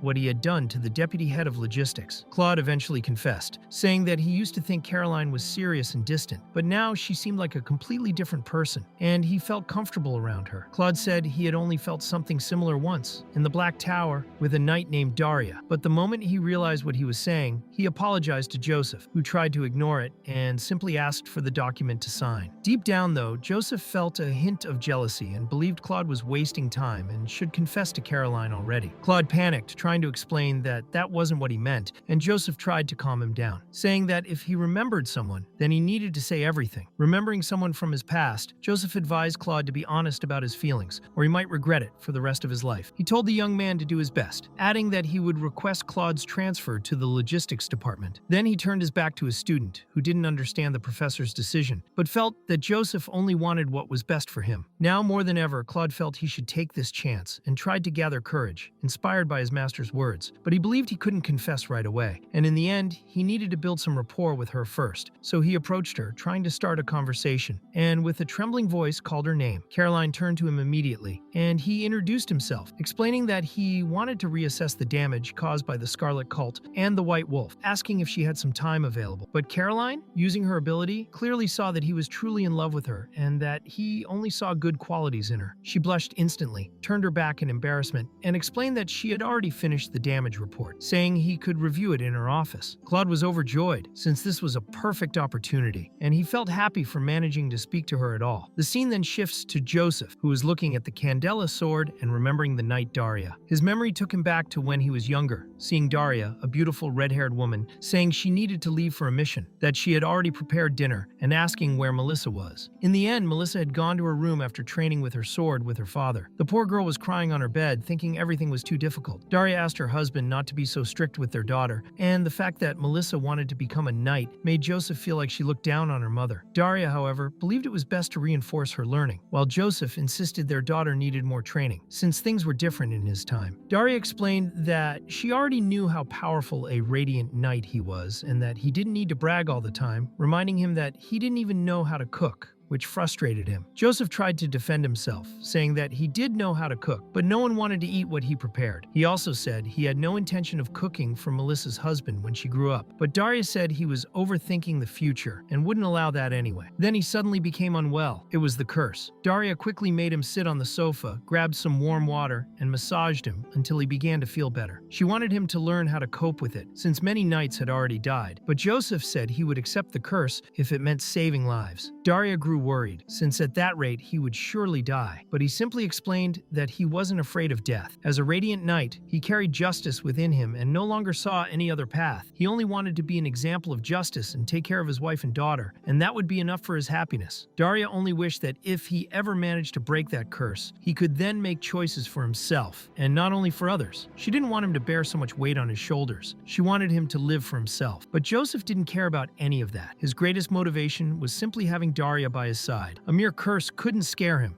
and Daria was surprised by such a declaration. In the end, she said she needed a rest and was embarrassed for thinking he was so amazing. Joseph noticed her tone and asked if she had a fever. She was shocked by how he could be so blunt and began scolding him out of embarrassment, since she found him strong and cute at the same time and didn't want to be the only one feeling that way. All she wanted was for him to say he loved her. But Joseph didn't understand how he could have said something so embarrassing, so he promised he would say it when she returned from her mission. She made him promise again, then left, telling him not to forget what he had said when she came back. He promised he wouldn't forget and waited for her return. In the end, he always remembered year after year, because if he had been with her that day, maybe things would have been different. But sadly, it was impossible to turn back time. And so he whispered, looking at the sword, that he loved Daria. The scene shifts to the bookstore, where Old Wild had returned a book to Lin Jie and wanted to know when he could borrow another. Ji Shu was already close to returning 2 books, and then there was Melissa, who he hoped would get better and stop asking people to arm wrestle with her. He wondered what he would do if someone didn't return a book. Maybe he should personally go to their house and charge a late fee. But in the end, no one had been irresponsible enough for that, and running a bookstore wasn't easy. He wasn't worried about Joseph, since he was a retired soldier, and he hoped he would become a regular customer. And even if he didn't, there was his daughter, who might not be shy about spending money. He stretched and thought everything was boring. It had already been 3 days since Caroline, very beautiful, had visited the store, and previously it was rare for him to have even one customer a month. Sometimes months passed without anyone appearing. Now he had gotten used to having multiple customers and wanted someone to talk to. Suddenly Joseph appeared, making Lin Jie very happy. He said he had thought of him earlier. Joseph apologized for being busy and thought Lin Jie had waited for him, but the bookseller explained it wasn't that long and asked if the old knight had made his decision. Joseph nodded, placed Candela on the counter, and declared that this was his decision. Lin Jie didn't understand what decision he was talking about. Joseph thanked him for his generosity and said he had learned a lot from the book, The Shining Fairy Tale. Lin Jie registered the return and, seeing Joseph in such good spirits, believed the book had truly helped. Joseph explained that the pain had lessened and he felt more at ease, so he wanted the bookseller to know he was eternally grateful, and that was why he had changed his mind. Once again, the bookseller felt lost in that conversation. In the end, Lin Jie had only given him a small bit of help and didn't understand why Joseph was giving him such an expensive sword. He could see on Joseph's face that the man was filled with determination and relief, so he wasn't joking, and Lin Jie wouldn't dare make jokes about it. Lin Jie realized the sword was very beautiful and well crafted. He believed it was a ceremonial sword that no one would use in battle. He thought about Melissa and felt that the way she behaved didn't seem like someone from an ordinary family. Now he believed Joseph was part of the military aristocracy and that the sword represented something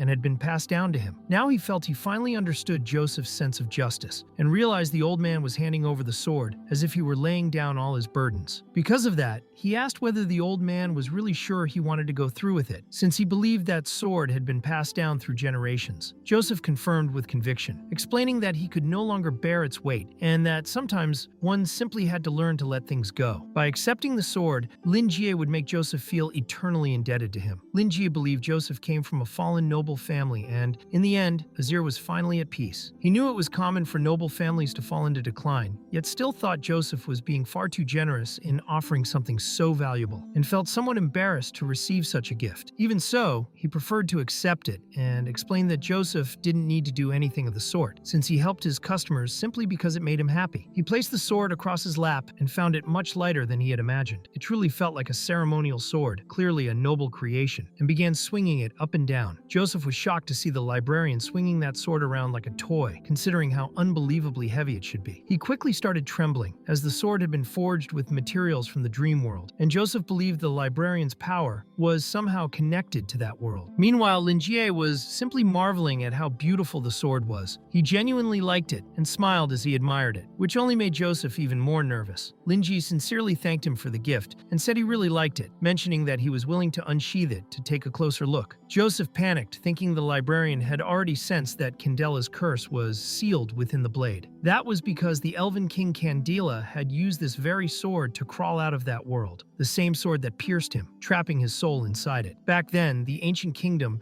still existed, and King Candela had enough power to rival gods, not only those of an indescribable class, but even the deities themselves. The few surviving ancient texts recorded a similar passage, saying that Candela commanded the lion in the water, and that millions of citizens supported him. him. When he raised light and fire, it was like the sunrise, and he broke through barriers, fighting against the current, and standing against the god who brought the dark nights. He was the one who fought against the tide during the Age of Darkness, the only one who dared challenge that nameless god, and even then he ultimately failed. Even so, the king's final remaining power was so immense that not even the indescribable beings could do anything about the curse created by his fury and trapped soul. Touching the sword meant being infected by that curse, which spread like a plague. Many trained knights eventually died from it, and the Tower of the Secret Instrument had to develop a special sheath capable of suppressing the curse's spread. Anyone who drew the sword from its sheath would inevitably be affected. Wide-eyed, Joseph warned the librarian that he could take a look, but needed to be very careful. Linji was, of course, already planning to be careful. He didn't want to cut himself, so he quickly drew the sword from its sheath and was amazed by the gleam that illuminated the entire library. He was practically mesmerized by how beautiful the blade was, while Joseph trembled at the sight as the malevolent forces poured out of the sword like venom. The curse's target was clearly the owner of the bookstore, and the dark energy rushed straight toward him. Lin Jie noticed an inscription on the blade that looked like an ancient, unknown language. He approached it carefully, leaning in for a closer look, and at that moment, the rose in the entire room began to tremble. Joseph felt everything was going horribly wrong and grew frantic as he continued shaking, as if he were watching battles between ancient gods unfold right there in that small, cramped space without understanding what the librarian was doing. Suddenly, he fell into complete hypnosis and believed he was seeing a forbidden, incomprehensible being. Even without understanding the form of the dark mass that appeared, a chill ran down his spine. His instincts knew it was dangerous. The ghostly creature appeared behind Lin Ji, who didn't notice a thing. With several staring eyes, it examined the sword until it reached out and touched the blade. It felt terror and fled straight toward Joseph, but vanished the moment it neared his eyes. Joseph just wanted to understand what had just happened. Those greedy, shadowy forces had panicked and seemed terrified, as if prey caught by a murderer in a horror film. He could almost hear their screams. He even felt sorry for them. Watching the librarian, he noticed the lower part of the blade had darkened. Thinking it was dirt and lacking anything to clean it with, Lin Jie began shaking the sword to get it off. But what he thought was dirt was actually an evil spirit that emerged from the blade, and the many-eyed creature devoured it on the spot. Lin Jie thought the blade looked even brighter afterward, as if it had gained a piercing light effect. Now he was convinced the sword was some kind of special creation. He told Joseph it was truly interesting and mentioned he had thought it was dirty, but it must have been part of the design. Joseph couldn't grasp what was happening. The curse that had troubled the Tower of the Secret Instrument for so long and killed so many knights had just vanished, as if it were nothing. He thought Lin Jie was joking when he said the curse was merely dirt on the sword's design. It was unbelievable. The librarian then said he had nothing to give in return and asked whether the old man wanted any book. He'd give it for free. He even asked if Joseph wanted to pick one himself, but with a trembling voice, Joseph refused. He sincerely thanked him and said he would leave the sword with him, as that was more than enough. Lin Ji wouldn't feel right accepting such an expensive gift without giving something in return, so he suggested that Joseph choose a book. But the old man made it clear that he preferred to receive a recommendation, and that made Lin Ji realize that perhaps his words really could heal souls. He began to believe that Joseph was becoming a customer just like Old Wild. Lin Ji stood up, regretting that he couldn't show his entire stock of books. Joseph noticed this and came to believe that the librarian was disappointed. He thought Lin Ji must have been frustrated by his strength and by the Secret Instrument Tower's power after removing the curse so easily. Joseph felt small and his sense of justice seemed to hold no weight at all. He believed he would never be able to save anyone, and now he could only rely on Lin Jia's guidance and gifts. He didn't even dare choose a book on his own. Lin Jia noticed that Joseph liked children's stories and thought of recommending Andersen's fairy tales, but he didn't want to insist on the same type of reading, so he chose another book that might help the old man in his current situation. The title was When the Stars Align. Joseph's eyes widened, and he lamented always failing at his own self-control. He couldn't even adjust his prosthetic properly anymore, and believed this too came from that unknown, overwhelming being. The feeling was similar to witnessing a divine battle, like fireworks in the night sky. It was a force hard to comprehend, one that inspired fear without explanation. To him, that was what a god should be. The cosmos had always been the greatest among all mystical fields, and beyond the darkness there was only cold and eternal emptiness. No one knew what lay there, and now the librarian he saw as a god was giving him a book about it. Linjie explained that the book could be difficult to understand. The story spoke about a lost civilization from another world. Joseph became startled, thinking the librarian was talking about the real cosmos, a civilization beyond the stars called Santa Lucia. He didn't know if it was an ancient legend or simply fiction written in the book. Even so, he opened it and suddenly found himself somewhere else. He knew this time was different from the first. There was endless darkness, and he heard a voice telling him not to be afraid. The voice said there was no danger there. Joseph wanted to know who it was until he was taken to a room where a masked man sat. The man said Joseph looked calmer. He explained that he was the one Joseph had tried to see among the stars in vain. Joseph didn't understand what that meant, but the masked man said his name didn't matter, and if Joseph needed to call him anything, he should call him El. Joseph wanted to understand what kind of place that was and what everything meant. El explained that it wasn't a normal place. It was like the first and last chance to make a choice. That space was a line between sanity and eternal delirium. As long as Joseph remained there, nothing would happen to his mind. But once he left, he would no longer have the protection of sanity. Only those who had not yet been consumed by the stars could become guides for lost travelers. El wanted to know if Joseph would accept that role. Even without knowing what the stars were or whether he was worthy of being a guide, Joseph was willing to do whatever he could to prevent new tragedies. El said he didn't need to decide right away and announced that they would play a game first. Suddenly, Joseph couldn't move. He understood nothing. Dice began to float around him. The game had already started, and he had no idea what El intended to do. Then El vanished, and Joseph tried to understand if that was the power to create life from nothing. He felt something approaching, something that felt like a companion. Watching the dice, he noticed they were now in an abandoned building. The place looked like it was in ruins, with erosion marks everywhere. When one of the dice spun again, a giant staircase appeared, and Joseph understood the structures were being shaped by El's words. He didn't know if it was the dream world covering reality. The problem was that Joseph began to feel something watching him. His instincts made him turn around, and what he saw was an indescribable creature. He never imagined El could create something like that. He realized he couldn't focus his ether. His mutant abilities were gone. El had probably removed his ability to move and use any technique. The creature touched him and grabbed him tightly. Joseph screamed. El narrated that he had touched a being of the taboo, and now countless strange images flooded his mind. Words of madness filled his thoughts. He could no longer distinguish reality from hallucination. He lost consciousness as fear crushed his mind, and he felt as if he were falling into an endless void. Nothing else existed around him. His existence seemed about to disappear, but he clung to the last thread of sanity he had left. El wanted to know what he would do, and Joseph responded by pushing his companion forward. With that, he began to fall. El told him he had succeeded. When he realized it, Joseph was already on the ground. Relieved to still be alive, he noticed the whispers had stopped. He thought the game had ended, but soon a colossal creature appeared before him. Its name was Nyarlathotep, also called the Crawling Chaos. It was gigantic, and its presence left the radiant night completely paralyzed. Joseph slowly stood up, trying to understand the magnitude of that being. Music began playing as if he were inside a movie. Other creatures walked around. Joseph started sweating. He tried to stay calm. He wanted to get out of there, but his mind was overwhelmed. That book was far too complicated. Deep down, he thought he understood the bookstore owner's intention. He wanted Joseph to use that moment to preserve what was left of his sanity. Joseph was used to surviving after living so long as a free man, and he felt the librarian had shaken the judgment he once had about the bookstore owner. But it wasn't that he was wrong. The highest secrecy level of the secret instrument tower was Class 1, and now he wanted to understand what those great beings were, and whether they belonged to that civilization. Linjie watched Joseph muttering to himself and couldn't understand what was going through the old man's mind. He thought that book had too many layers for someone like him to understand alone. So Linjie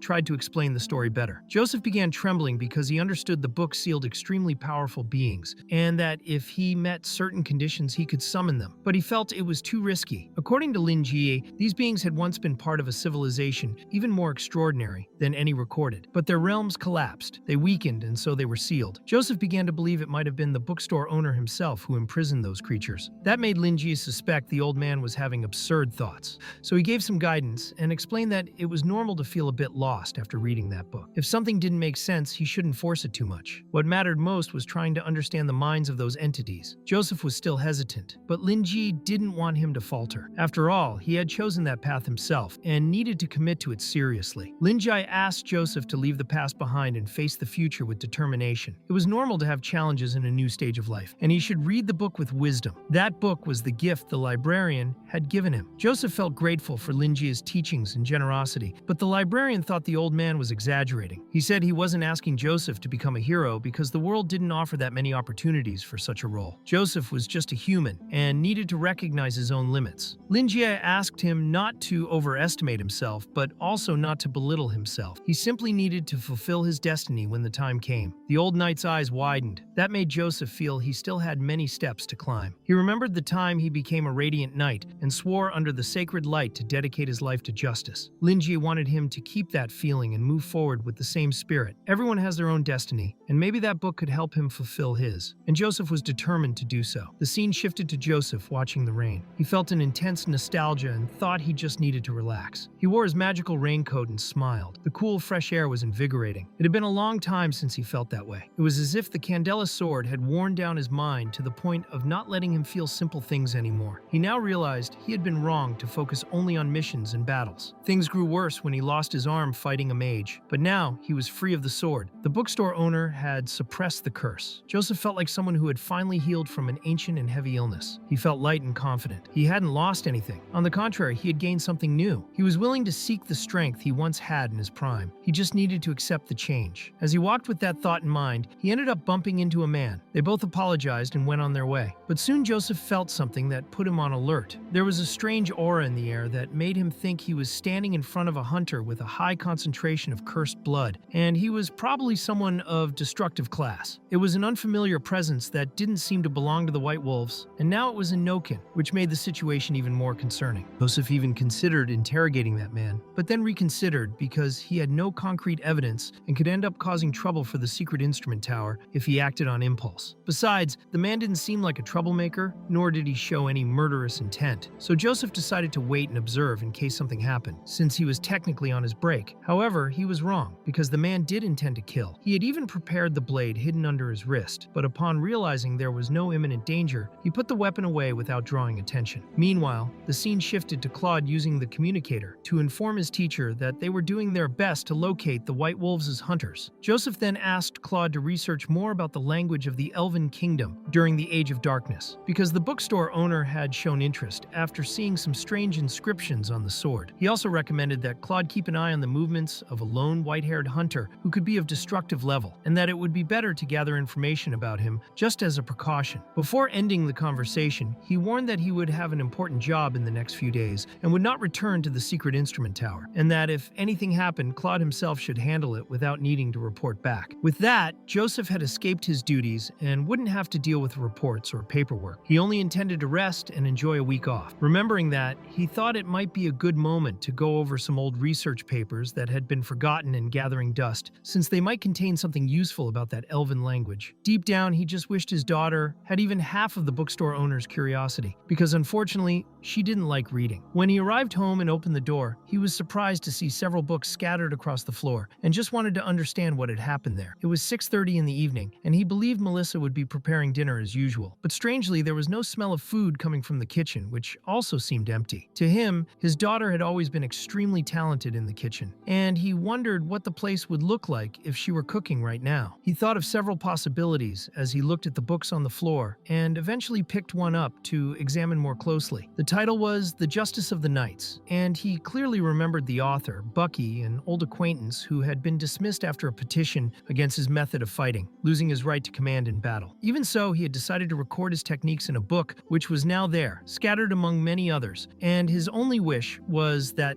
those ideas would be passed on. Bucky knew many considered him too radical, but he never cared because he firmly believed in his convictions and thought no one should act in search of praise or approval. People should simply carry the light within themselves and fulfill their duty to bring justice to the world. Because of this, he was constantly attacked from behind by superiors who strayed from the right path and even resorted to treacherous traps, such as poisoned blades or ambushes. While reading those words, Joseph quickly realized that Bucky's student was just as troublesome as the master, and his mind naturally shifted to Floro Halama, a respected knight who held the position of captain of the combat division of the secret instrument tower. Joseph remembered once asking Halama for advice about similar situations. and the knight had replied that when you cannot win by strength, you must train more, and when you cannot overcome an opponent through direct combat, you must study even more. But even so, he considered that kind of approach cowardly and questioned whether Joseph had ever heard of the ancient tribute of chivalry. He began telling a story from the year 1616 of the Third Era, when a wandering knight went to the home of a nobleman named Hanayama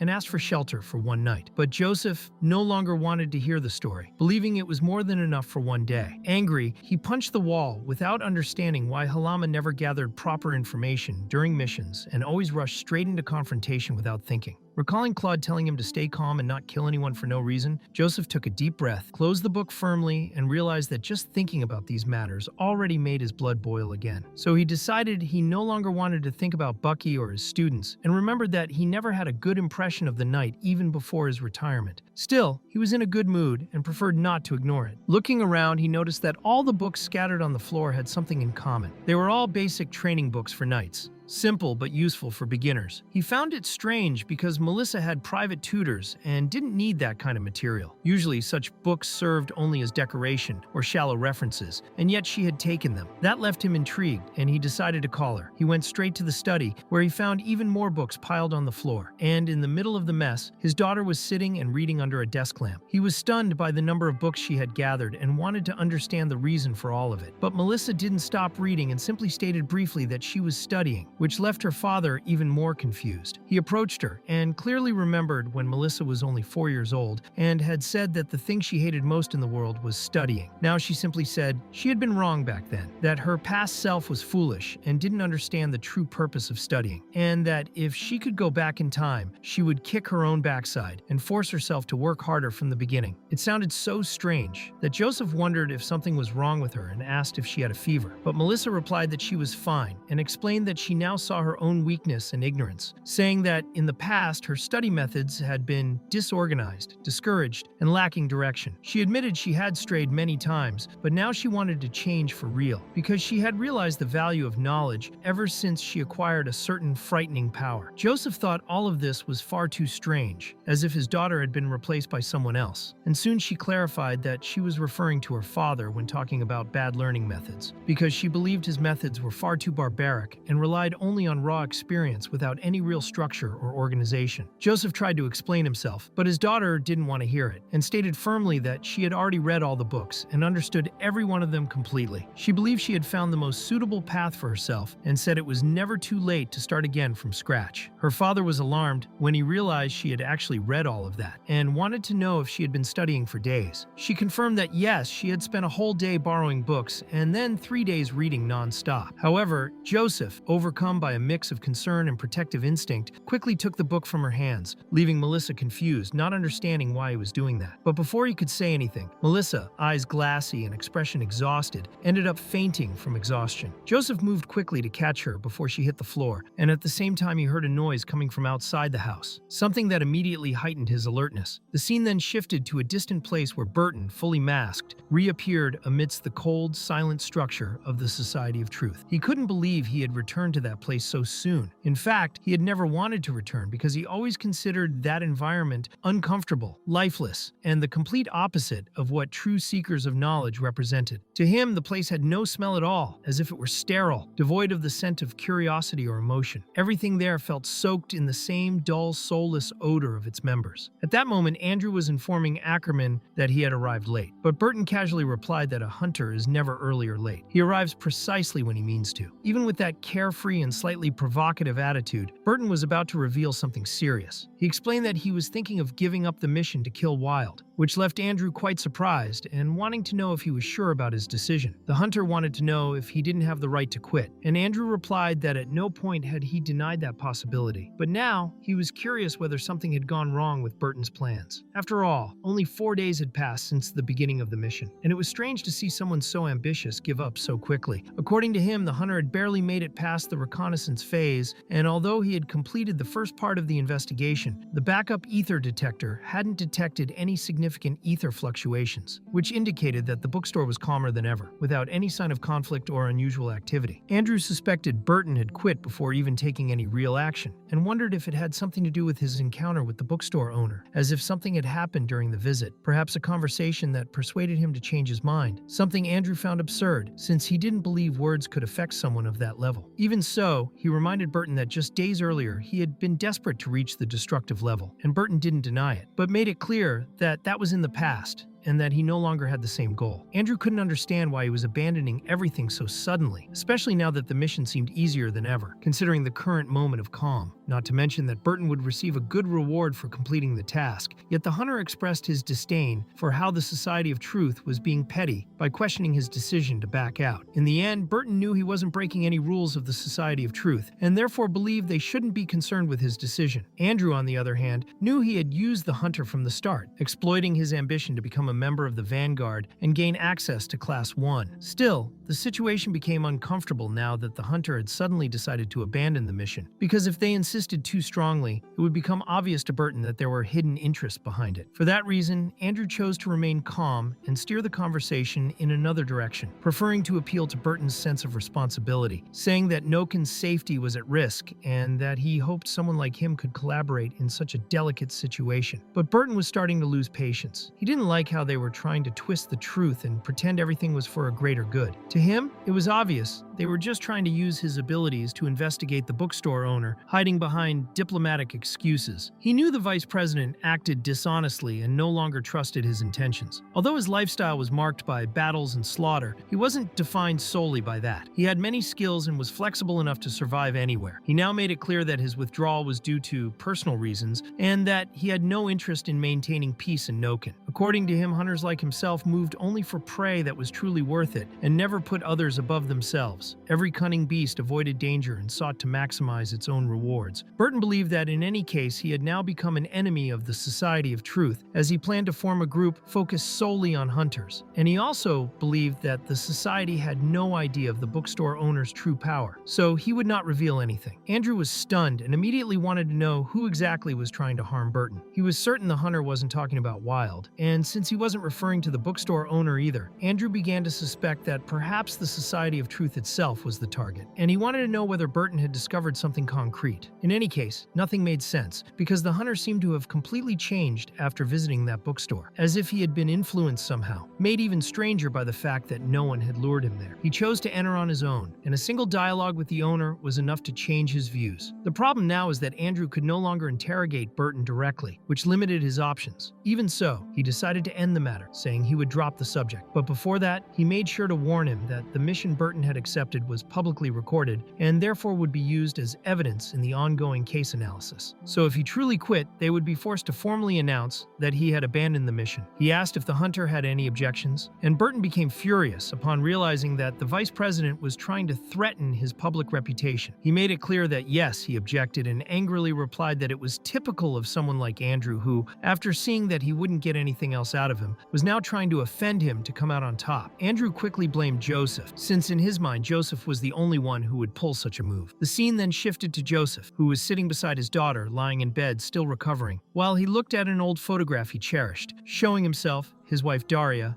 and their daughter in happier times. Meanwhile, Andrew wanted Claude to let him speak with Joseph, but Claude explained that was not possible at the moment because he was handling urgent matters, and assured him that any issue related to the subject could be addressed directly with him. Joseph then demanded an explanation for why the file had suddenly become unavailable. Claude replied that it had been his oversight, and that he hadn't noticed that the document's status had been changed from secret to sealed. Sealed files couldn't be sold, and insisting on it would break the rules, which could lead to punishment. Claude acknowledged his inexperience and apologized, saying he was lucky to notice the error before completing the sale. As for the other details, he admitted he didn't know much. He also informed Andrew that if he wanted to continue with the complaint, he would have to wait for Joseph's return or take the matter directly to the Elder Council. Andrew was furious, shaking with anger, and began swearing, but none of that would change established protocol. Deep down, Andrew believed Claude was just trying to dodge responsibility, but he couldn't find any clear flaw in the boy's words. Even with all his distrust, he recognized that Claude was acting according to procedure. Despite Claude's polite demeanor, the vice president's frustration was evident. He tried to remain elegant, but couldn't understand how the file had been sealed so quickly, especially since the subject of the investigation remained the same and everything was still ongoing. It felt contradictory. To him, it was obvious the bookstore owner had charmed or influenced those people. Claude, maintaining composure, apologized again, and while looking at the computer screen, explained that it wasn't a single file but two, labeled 0113 and 0114. The first concerned the area under investigation, and the second the individual, and both were sealed. He then mentioned that the Elder Council had assigned an evaluator to the case, and that the report aligned with the judgment of his own master. According to the assessment, the bookstore owner appeared friendly and had no hostile intentions. Since no threatening behavior was identified, they chose to leave the case open. That decision did not appear in official records and had been made solely by Joseph's student. Andrew found the explanation baseless and asked whether the Tower of the Secret Instrument would be willing to take responsibility if the citizens were put in danger. He felt deeply disappointed, but he admitted the boy's suggestion wasn't bad and decided to move forward with a direct conversation with the Elder Council. Claude, relieved to have gotten rid of the grumpy old man, hoped Andrew would resolve everything with the council members. Even so, Andrew couldn't shake the feeling that something was off about that boy. Although he had no proof, the feeling was distinct and unsettling. Claude, still respectful, asked if he had further questions, and Andrew pressed on, wanting to know why the file level had been raised. Claude explained that he wasn't responsible and didn't even have the authority to do such a thing. He reminded him that Andrew himself wanted to discuss the matter with the Elder Council and that it would be more productive to talk directly with them. Andrew remained convinced that Joseph's pupil was too skilled at dodging responsibility and declared he would investigate the bookstore himself. Claude wished him good luck, and the communications ended soon after. Alone, Andrew decided to drink a bit to calm his nerves and reflected on whether he really should go to the place, since the task didn't suit his style. Still, he remembered a few curious scholars who might be willing to take on the mission, and figured it might be a good idea to delegate that part to them. The scene then shifts to the machine recycling yard located in Nokin's industrial district, a sector directly affiliated with the Society of Truth. It was a place where experiments happened relentlessly, with several scientists deeply focused on their work, even under pressure. The situation was critical, as their superiors refused to increase the budget, making progress increasingly difficult. They dealt with an absurd failure rate, accumulating more than 3,000 homunculi that hadn't worked properly, and the frustration had grown to the point where the researchers themselves seemed close to losing their sanity. Even so, there was one single exception among the failures, a creation that had been successful and displayed an impressive ether peak, reaching 200%. The problem with that creation was the cost of its efficiency. The homunculus carried a dangerously high concentration of philosopher's stone within its flesh, which was the real reason behind its extraordinary affinity with ether. In return, it also sealed its fate. The scientists estimated it had only 1 year of usable life, as its body would not withstand the continuous buildup of ether that would intensify until the point of explosion. Even acknowledging the risk, the researchers didn't seem truly concerned about its safety, as deep down they were more interested in proving its usefulness and earning recognition in the form of pay raises. Meanwhile, the homunculus stared at the moon through the glass of its containment cell, wishing to escape that place, and with a firm gesture, it used its nail to crack the glass in an attempt to break it. Still under heavy rain, the focus returns to Ji Chu, who asked Max whether all members of the Spider were present. He confirmed, explaining that they had gathered their full force to attack the White Wolves' fortress. For Ji Chu, that location was the Wolves' last significant base, aside from the incubator, and once the assault began, the final battle would unfold. To her, this would not only mark the end of the existence of the Mirror Magic Egg, but also the conclusion of her personal revenge. She understood that it didn't matter if a new hunter group appeared, no matter how strong. No organization would gain approval from the others without control of a solid base. There could only be one dominant group in the city, either the Spider or the White Wolves. Determined, she committed herself to wiping out the wolves and taking everything that belonged to them. Lost in thought, she remembered a few years back when she was still at the White Wolves' headquarters, recently promoted to 3rd in rank. At that time, she learned about the existence of the cursed blood formula inherited from the Silent Court Wolf, the main reason the organization had survived in Noken for so many years. Learning that so early worried her, as it was an immensely valuable secret, but in the end, it mattered little to the other leaders, since she would inevitably learn it with time. Helix trusted her, and Casper did everything he could to reassure her, saying that Helix was not an evil man,